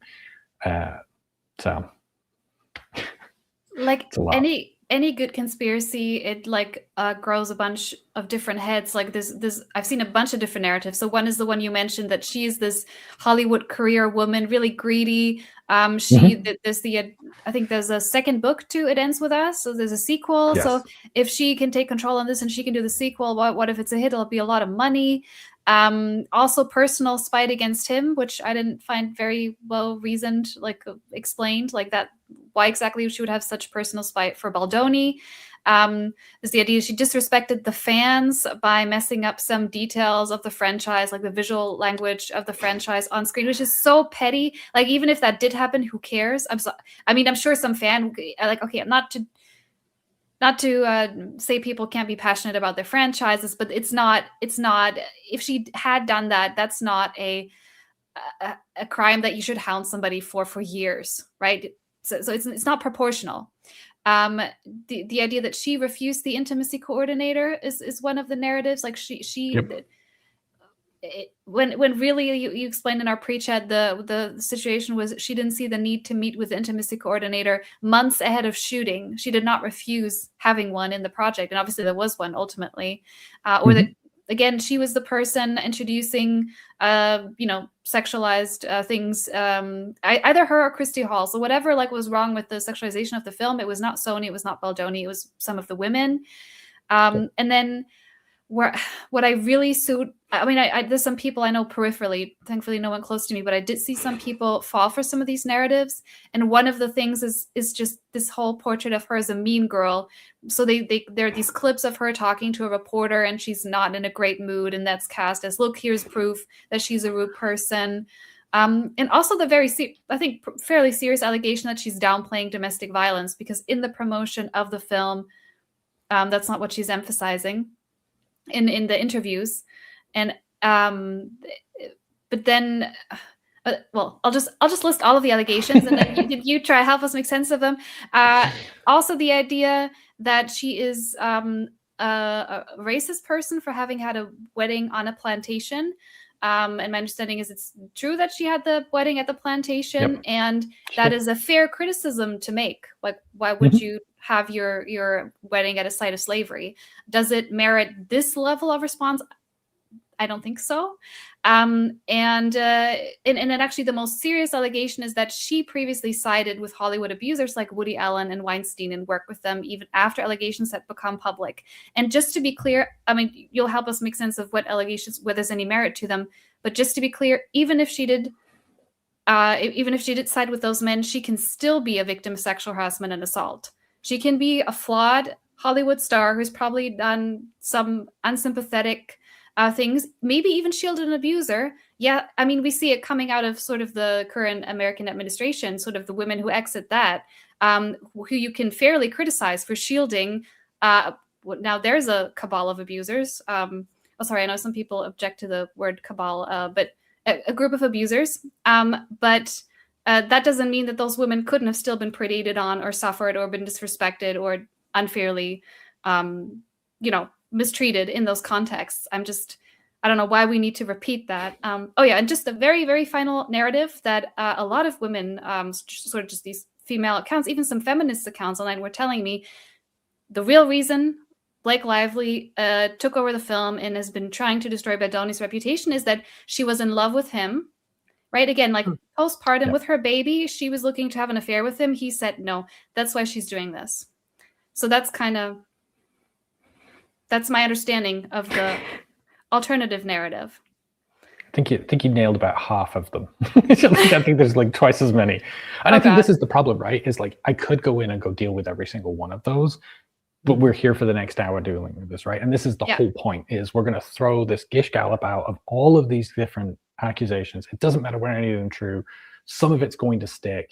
And I want to talk specifically, like, one of the allegations that came out was that she had blackmailed Taylor Swift. And I say this just because it's could come back up of that she had threatened to reveal years of text messages with Taylor Swift if she didn't put out a statement of public support. This is something that his team alleged in the docket. It got struck from the docket because the judge was like, no, this is just PR. You're using this to create a sensation. There's no truth to these allegations. Now, what he's alleging here is a complete crime, right? Blackmail, witness tampering. If you get this in your case and you've got evidence of it, like, slam dunk, let's go. His team never followed up, never filed anything about this. They basically threw this accusation out. It gets tossed out of the court and then they leave it alone. But the problem with it is, as we're having this conversation these past couple of weeks about Blake Lively and Taylor Swift's wedding, a lot of people are now like connecting those dots of saying like, oh, well, she wasn't at the wedding because of this blackmail thing, even though it's completely untrue, even though there's no evidence of it. And even though the fact that if there was, like, his team could have gone after this and really punished Blake Lively for engaging in criminal behavior. The point is, it plants a seed enough that it sits in people's consciousness. So then when it comes later, they can pull these threads together. Mm-hmm. I think, to me, the biggest thing about all of this is every single one of these stories is old, right? Is before all of this happened. You're right about the, getting married on a plantation. She got married and she had Martha Stewart as her wedding organizer. They planned to get married at this place because it was in the Notebook. Their kind of apology talks about the fact they didn't know ahead of time. They just knew that it was a pretty place. They didn't know that it was a plantation. And so they made a huge donation and apologized and gave that public apology. And I think, you're right of like, that is a good criticism to have of her, but it's also something that, like, the way that she responded to that criticism is what we would hope, right? Is that, oh, I wasn't educated. I need to educate myself and make a humble apology. But it's still being brought up and held against her of, well, this is a stain and a mark that's never going away. And that was all long before this film. Yet when Blake Lively talks about signing onto the film, as you talked about, there's text messages between Wayfarer, between Jamie Heath and Justin Baldoni, where they're talking about, oh, this is going to be a huge win. This is going to launch us into a new stratosphere, is like the word they use. Jamie talks about how his daughter, I think she's like 20 years old, loves Blake Lively. They talk about how everybody loves her. If all of this was true, everything that Wayfarer was saying, was, oh, Blake Lively's had this terrible, horrible reputation. She's had it for decades, and we've known about all these events that are all like 10 years old plus. Why was none of that brought up when they were trying to hire her? Why were they gushing about being so excited to hire her and how everybody loves her? And again, it's just another example of, like, with the producer credit. We want you to come on, we want you to take over the movie, we want you to act as a producer, and we'll promise you the credit. And then when she does, it's like, oh, look at her, she's trouble. They bring her on knowing her past and presumably overlooking it and saying, hey, none of these things are a deal breaker for us. We want her to be connected to our movie. But when suddenly she has complaints about Baldoni's behavior, then it gives them a laundry list of things to bring up to be like, well, here's why she should discredit it. But like you talked about, it doesn't matter. Every single one of those could be true. And Baldoni still exploited and harassed the women he worked with. Yeah. And that's such classic Darvo, isn't it? I mean, yeah. Everything that you mentioned there, Elly, I didn't hear anything about responding to the actual accusations, the actual behaviors. It's always putting her on trial, and it is so classic. And this is why I like looking at these kind of public or celebrity situations, because it can give us a lens to look at our own lives, and when we see this happening, bringing up all of the reasons why she's a bad woman in order to cover up the actual behaviors. And I said during the pre-chat, it reminds me of what Derek Jensen has said. For a lie to be effective, it doesn't have to be convincing. All it has to do is obscure the truth.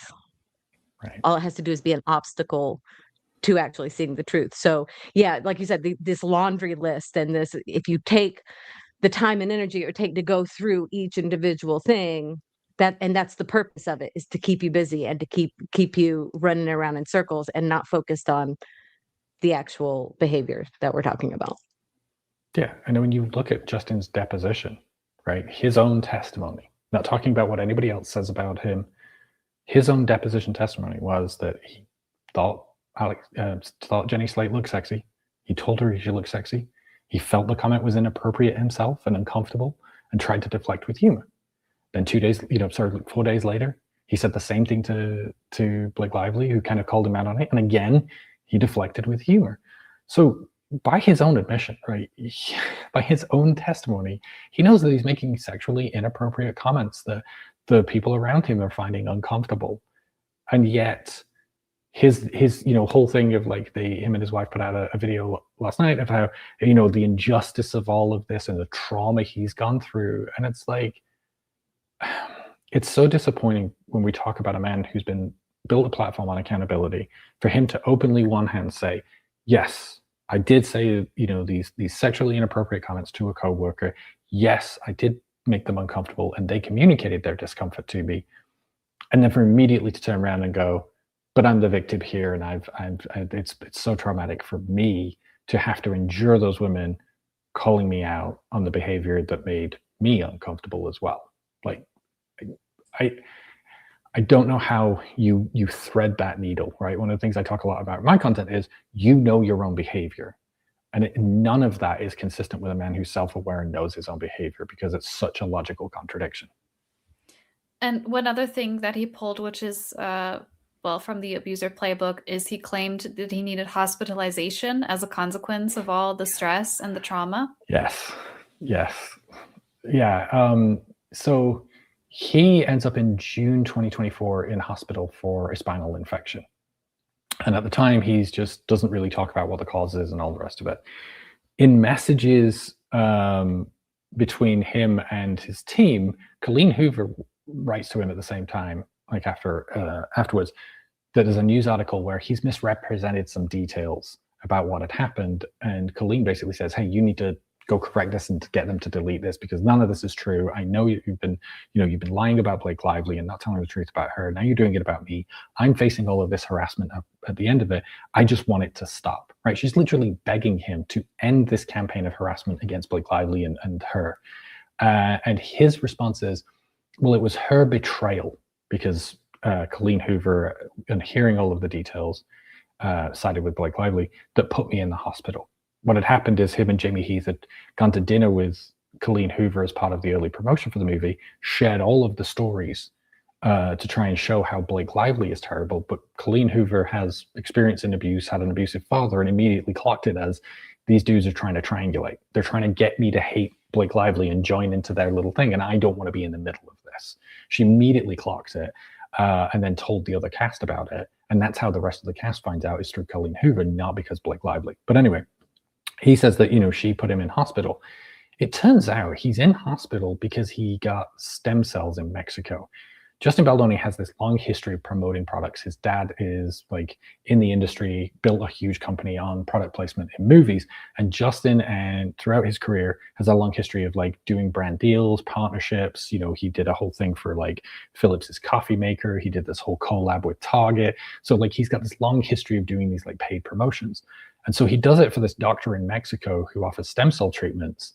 And so he gets the treatment for free for him posting about it on his social media. Well, unfortunately, this doctor is using counterfeit stem cells and dodgy techniques and hospitalizes a number of celebrities. And Justin Baldoni was one of them. And yet, even knowing all of that context, that he got these stem cells in Cabo in Mexico and that, he was hospitalized as a result, he was still blaming Colleen Hoover for his hospitalization. And well, unfortunately, like you mentioned, there's these organized reputational hitmen and hit women on the case. Unfortunately, this strategy is highly effective. We all saw it with Amber Heard, Johnny Depp, which is also the same PR firm behind that campaign. Correct. Yep, exact same one. And the same people who made a buttload of money off of that respond similarly to this case. So the usual leeches, which is Megyn Kelly, who at this stage has downplayed Epstein, obviously supporting Russell Brand, Candace Owens, no surprise, the law tubers, all the usual suspects, the body language experts. People are making content off of this, and in a lot of ways, it feels like history is repeating. Only this time, it's not just one woman at the center. Baldoni and his crew managed to, again, pull in all these women, right? Mm-hmm. Colleen Hoover temporarily deletes her Instagram account because she's getting that much harassment. Anyone who's, we're getting it in the chat right now. We've been getting it this entire conversation. And yeah, it's these campaigns really, they work really well. And for myriad reasons, can you go more deeply into why you think it worked in that case and what that tells us about these kind of cases in general, both in terms of the technology employed, the arguments, and why our society's fertile ground for these Darvo narratives? Yeah. So I think, the reason I think it worked with Amber Heard, right, it was very believable to have this organic, massive swell of support for Johnny Depp because he was this huge actor. Where it kind of fell apart here in this case is two reasons. The first is for Justin Baldoni, who was not as big an actor. Like I said, I think, some people knew him from Jane the Virgin as an actor. Some people are familiar with his work in this space, but for most of the people who were not in sort of that deconstructing masculinity space, you wouldn't have known him.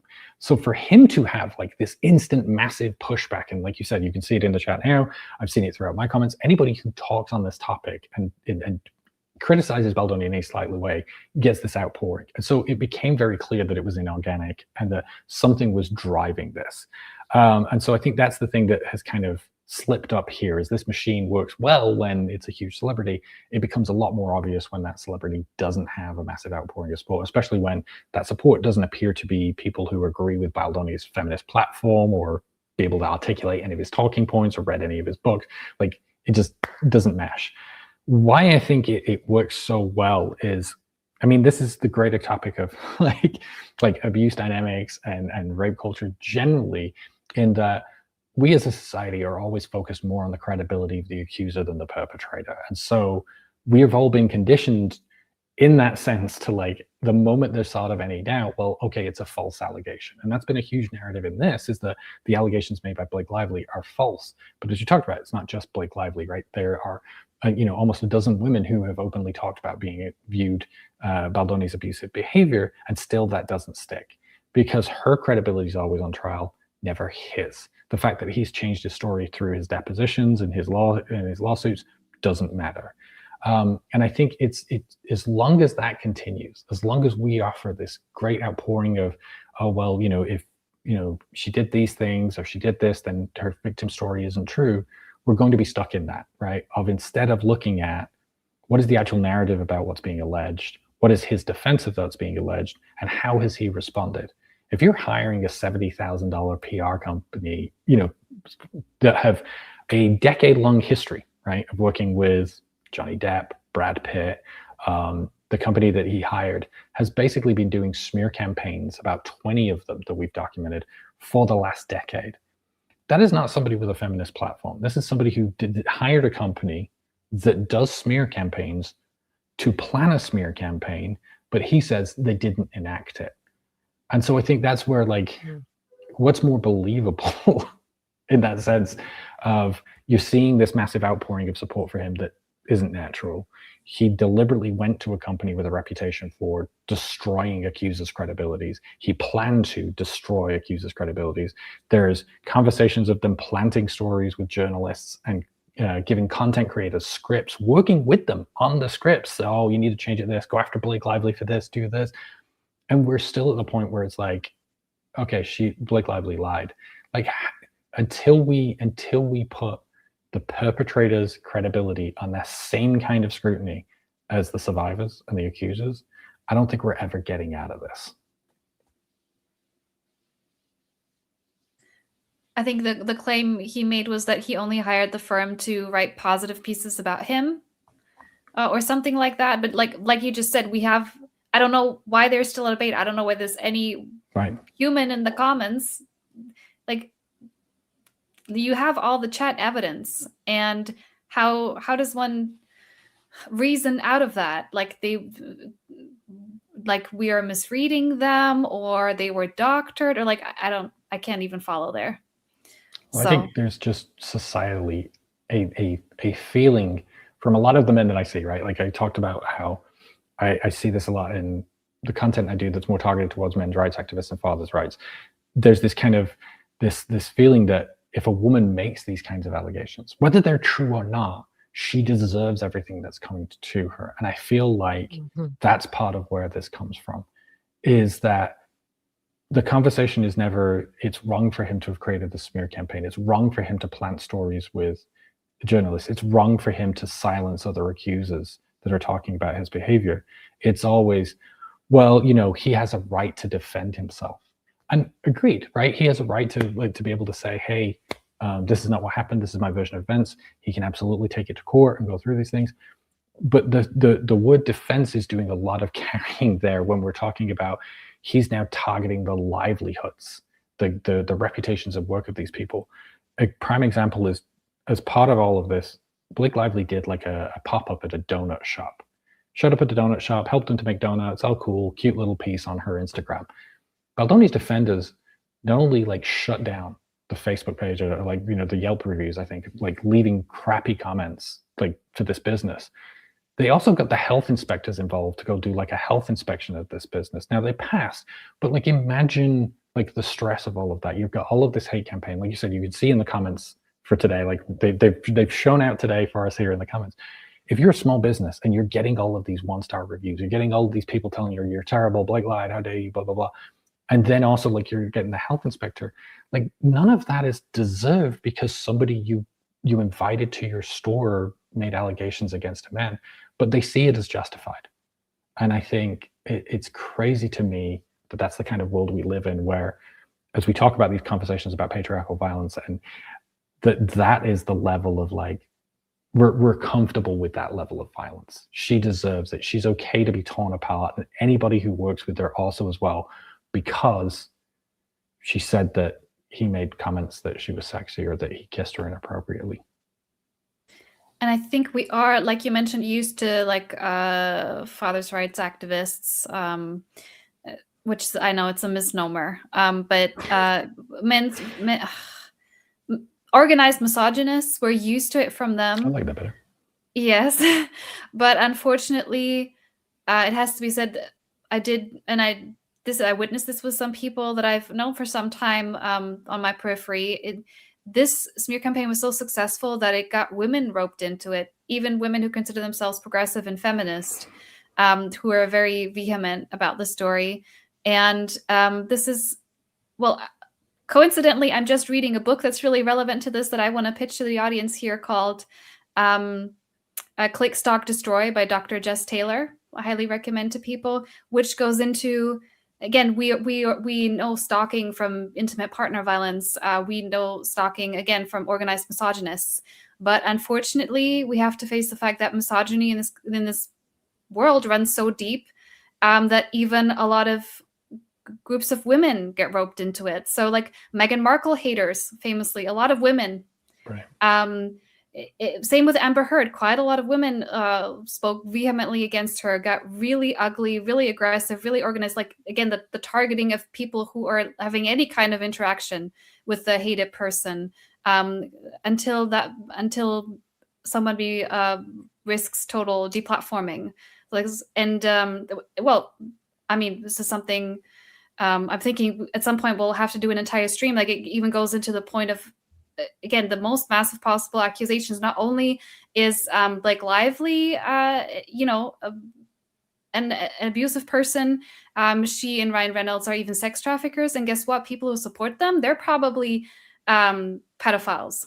Like, it just again, like the worst possible accusations. And again, for illustrative purposes, this has happened to you, Brent, personally, right? Speaking out on this issue, there is now what you call it, like a shoot off. So one campaign spans multiple, and one of them has started targeting you. If you want to go into that a little bit.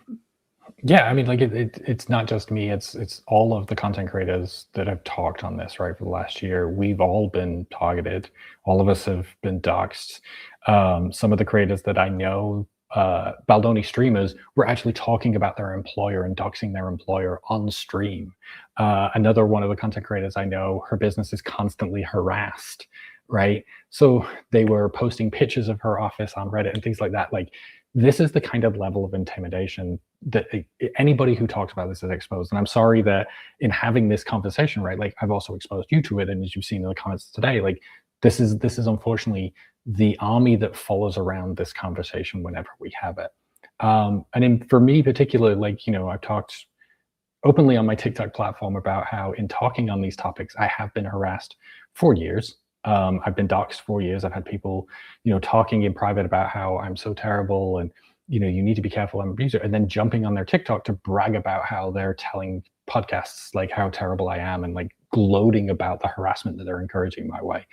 I've had that. I've also had people saying that, you know, I'm definitely a Me Too accusation waiting to happen, that, you know, I have definitely been inappropriate with children and things like that. And there's no justification for it. Nobody has come forward with any of these allegations. There's no crime or any of this report. It's just they constantly have to do this as a way of like discrediting anybody who talks about this. And unfortunately, like as we've gone through this in the last year, it's taken quite a toll on a lot of the creators. We've almost had to like go in a rotation where, you know, a creator will make some content for a bit and then have to like take some time away and then step in. And I think that's been really like one of the great things to have come out of this is like that sense of community that has come out of like from their creators, because I don't think if we were doing this individually, if this was just one person doing it, I think it's very easy to see these campaigns of hate and harassment would have a devastating effect to where they do want you to withdraw in silence and not talk about this topic. And, you know, it's hard to keep going and continue when you know that like you're going to be facing this. But from the very beginning of when I said, hey, I want to turn my platform over to talking about this because I feel it's important to me, both with my history and the platform that I use, I really keep talking about this. My audience was like super receptive and like, please do talk about it. And throughout making this content, I've heard from so many people about how important it is for them to be seen and visible, as themselves victims of sexual harassment, sexual assault, that people keep talking about this and thanking, like, I've seen everything you've had to go through to just even keep talking about this. And like, it means so much that you would be willing to put yourself through this, to just talk about this and advocate for, essentially people I don't know. And so, yeah, it's hard and it's tough, and it's definitely an ongoing conversation that I have both with me and my wife and the family, of like what we will want to endure and go through as we make content. But it's important for people to have that voice and to be seen, and that we keep being out there advocating, because this is much bigger than Blake Lively, right? And I often get accused of like, oh, you're being paid by Ryan Reynolds and like you're just a big Blake Lively fan. And like, honestly, like before this case, I didn't have a lot of interest in either of them, and I still don't, because to me it's always about that broader message of, this is exactly everything I talk about on my platform, about how we approach those conversations of gendered violence, how we approach the disbelief of survivors. And it's important to me as a male survivor that we get to a point where survivors are seen as credible, because all of the misogyny that's directed against female survivors impacts male survivors in the same way. They're dismissed in the same way. The same conversations we have that women just lie and make false allegations. It's the Kevin same Spacey. mentality. Right? Right. Yeah. Right. But also, like, whenever a teacher, a female teacher is accused of inappropriate conduct with her students, the outpouring of, oh, good on you, lad, I wish that had been my teacher, all of this stuff, right? Like, it all stems from that same root. And until we actually deal with that disease at the core of it, it impacts everybody. And I think that's really where I keep powering through, is because that's the important thing out of this. Not necessarily, I'm super invested in the career of Blake Lively, though I do wish her all the best in the future of like going through having to endure this. I cannot imagine the strength needed to endure this over the last 2 years. Mm-hmm.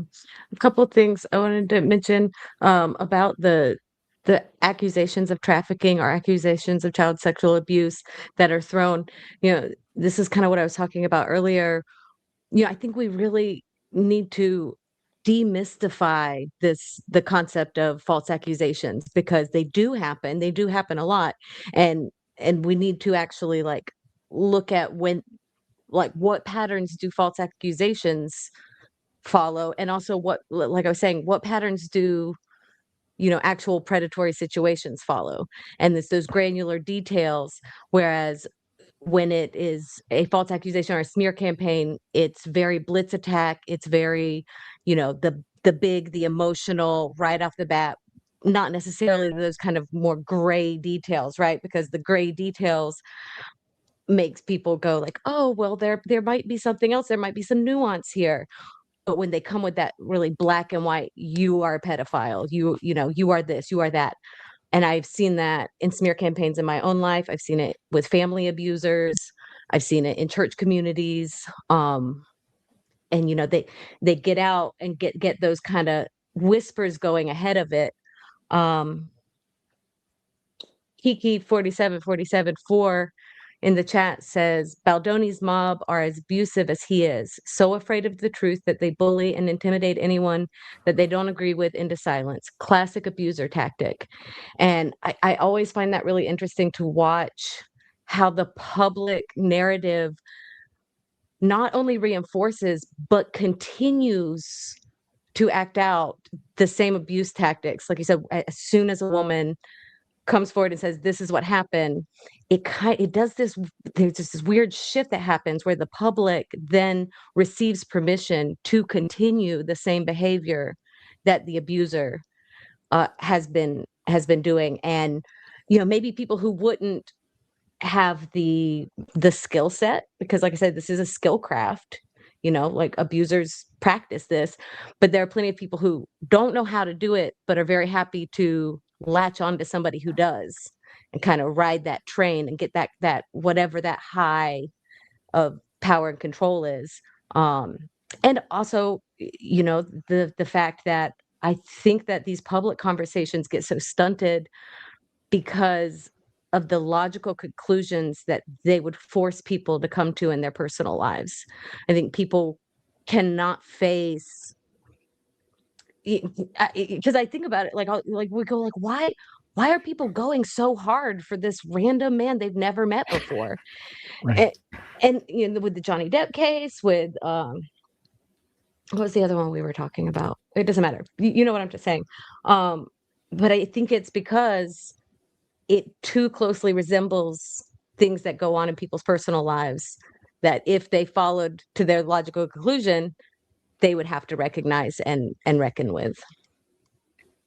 And Yeah. also, oh, sorry. You're good. I was really going to mention something that Dr. Taylor really viscerally describes in her book, which is that these campaigns are fun for a lot of the people who participate.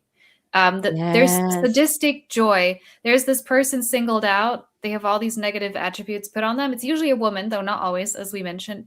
And, you're not allowed to use these bad words. Like large parts of society have moved away from certain language and certain tactics. But on this person, have at it, like have your fill. Mm-hmm. And that it's kind of, me too, I often say like, oh, these people have a hard time really facing the level of sexual abuse and violence in society, and it's too painful for them. And that's why they're not naming things, and that's why they're in denial. And that's part of it. I still stand by that. But it's also just fun. Hate campaigns are fun for people. It becomes a hobby. Again, I highly recommend Dr. Taylor's book, Click, Stalk, Destroy, where people spend years in these communities picking, sometimes just focused on a single target, sometimes multiple. It becomes something that they do every single day. It becomes like energy discharge, frustration discharge ritual they do every day. They also form community. You saw the people in the chat greeting each other. These users know each other. They become a little, hate buddies together. And it speaks to the problems in our society that people don't go for community and connection and adrenaline and positive feelings in healthy settings. Like, I don't know, theater or, creative pursuits or sports, or like, I don't know why people can't, but yeah, it's a hobby. It's fun for them. Yeah. I think that's a really important point. Thank you for saying that. Bunkow Mixes says, the fun of the hunt, cowards who can only attack the weak. It fills me with so much anger. It's the scapegoat ritual, right? It's where we take all of these emotions that we have, these pent up aggressions, and like you said, as soon as a woman comes forward, she gets marked. The things that you can't say to normal nice people, you can say to her, and she becomes the scapegoat where everybody's sins gets put into. And so we have been going for over 2 hours. We have across platforms over 120 people currently still watching. So thank you everyone who's stuck with us for that long. To sort of slowly come to an end here, I want to ask you, Brent, sort of what's the long-term view on this case? What has been the impact? So one hopeful thing that we mentioned in our pre-chat, there is something called the Speak Your Truth Act in New York that is ideally supposed to help victims. There's something else that Dr. Taylor mentions in her book, like the rates of countersuits. If you accuse somebody of sexual harassment or assault in the last 10 plus years, the rates of defamation countersuit from the accused person has just skyrocketed. And if I understand correctly, that act is hoping to change that, at least in the state of New York. And also maybe what's the future for the people in this, like Baldoni, Lively, or even some of the like smaller actors? What's the long-term outcomes for them? Yeah, so you're talking about the Speak Your Truth Act in New York, and part of this case is a similar bill that has already passed in California. We're at the point in the case now where, Blake Lively settled her lawsuit with Justin Baldoni, but Justin Baldoni's lawsuit against Blake Lively, the one alleging extortion and that she took over the movie and saying that she did all of these things, was not only dismissed and sanctioned by the judge, but that law protecting survivors from speaking out about their stories and experiences of sexual harassment from these defamation suits is actually kicking in right now.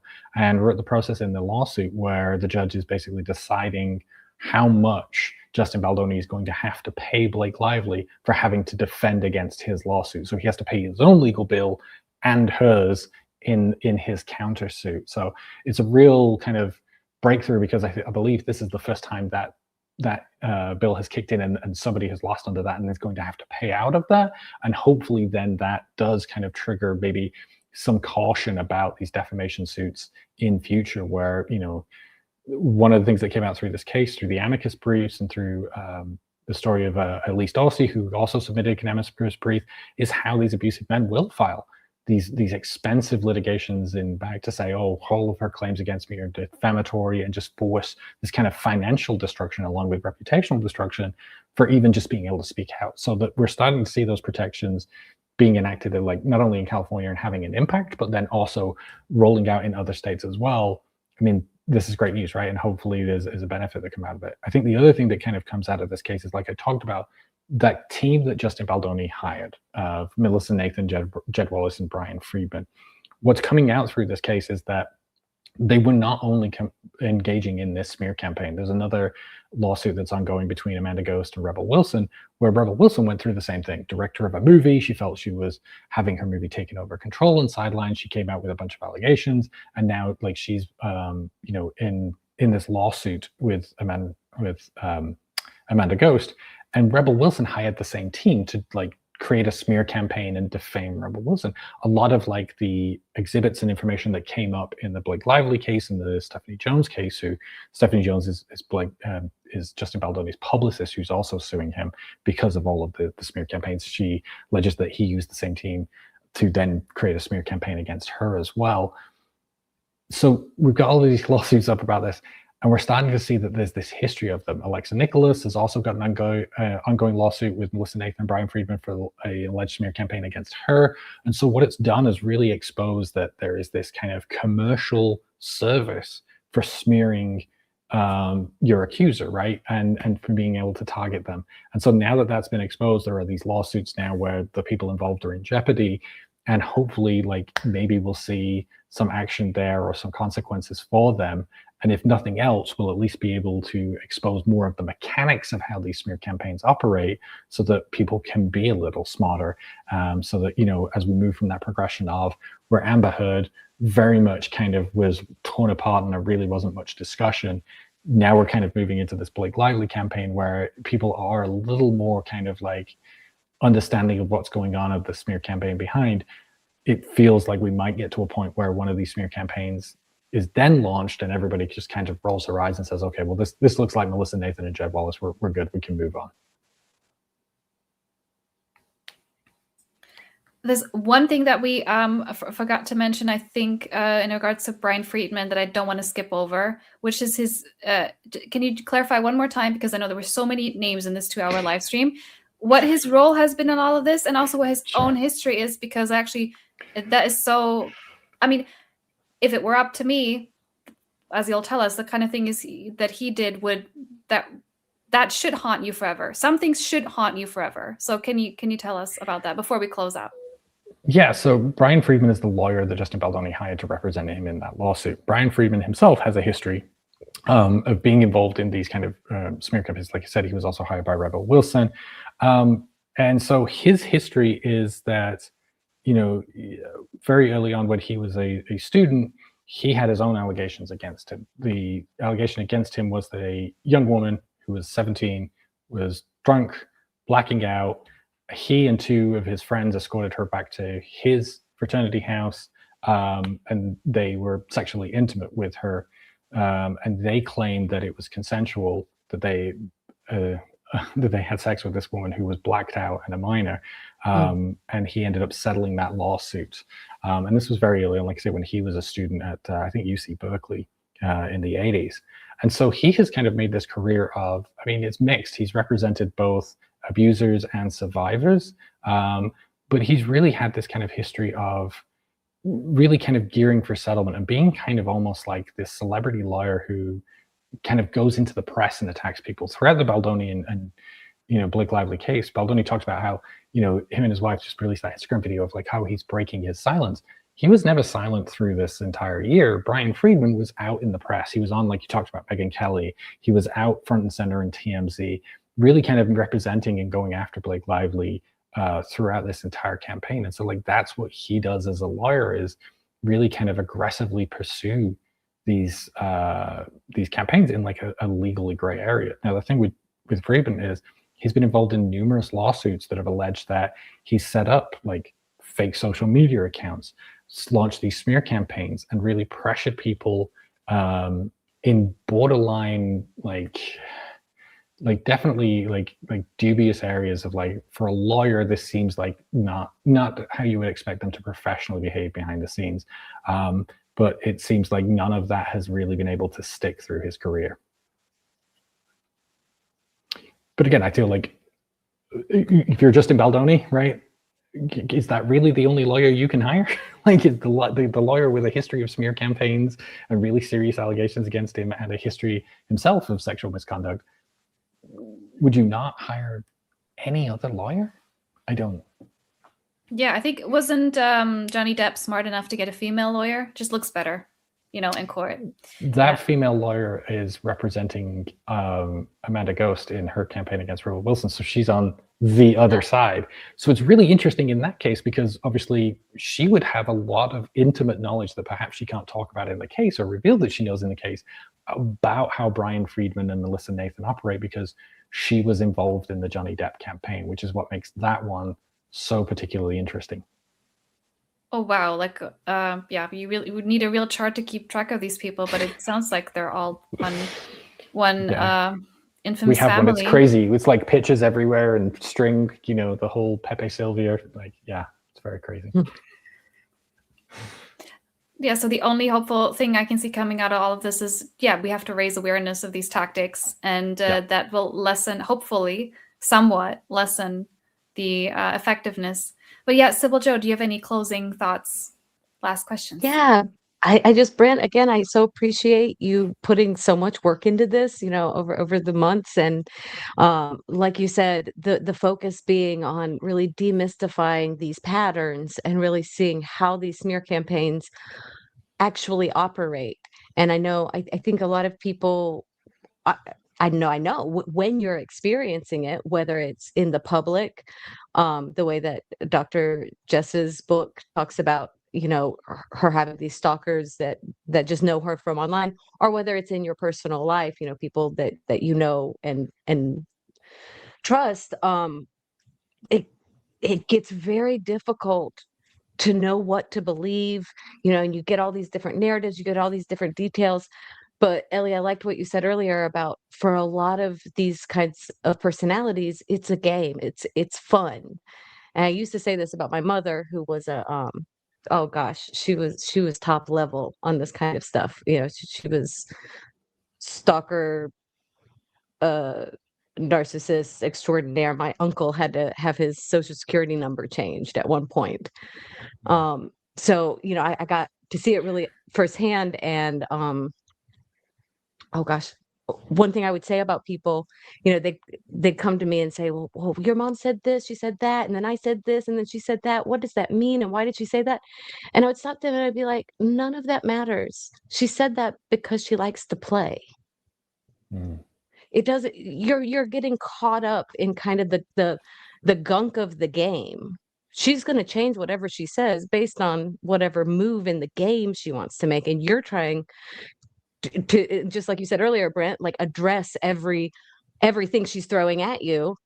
And so I think the takeaway for me in this discussion has been, you know, when you're in that situation or when you're on the periphery of it, you know, and you don't know what happened behind closed doors and you've got he said, she said, if you look at the behavior of the people telling the different stories, that is important and significant as well.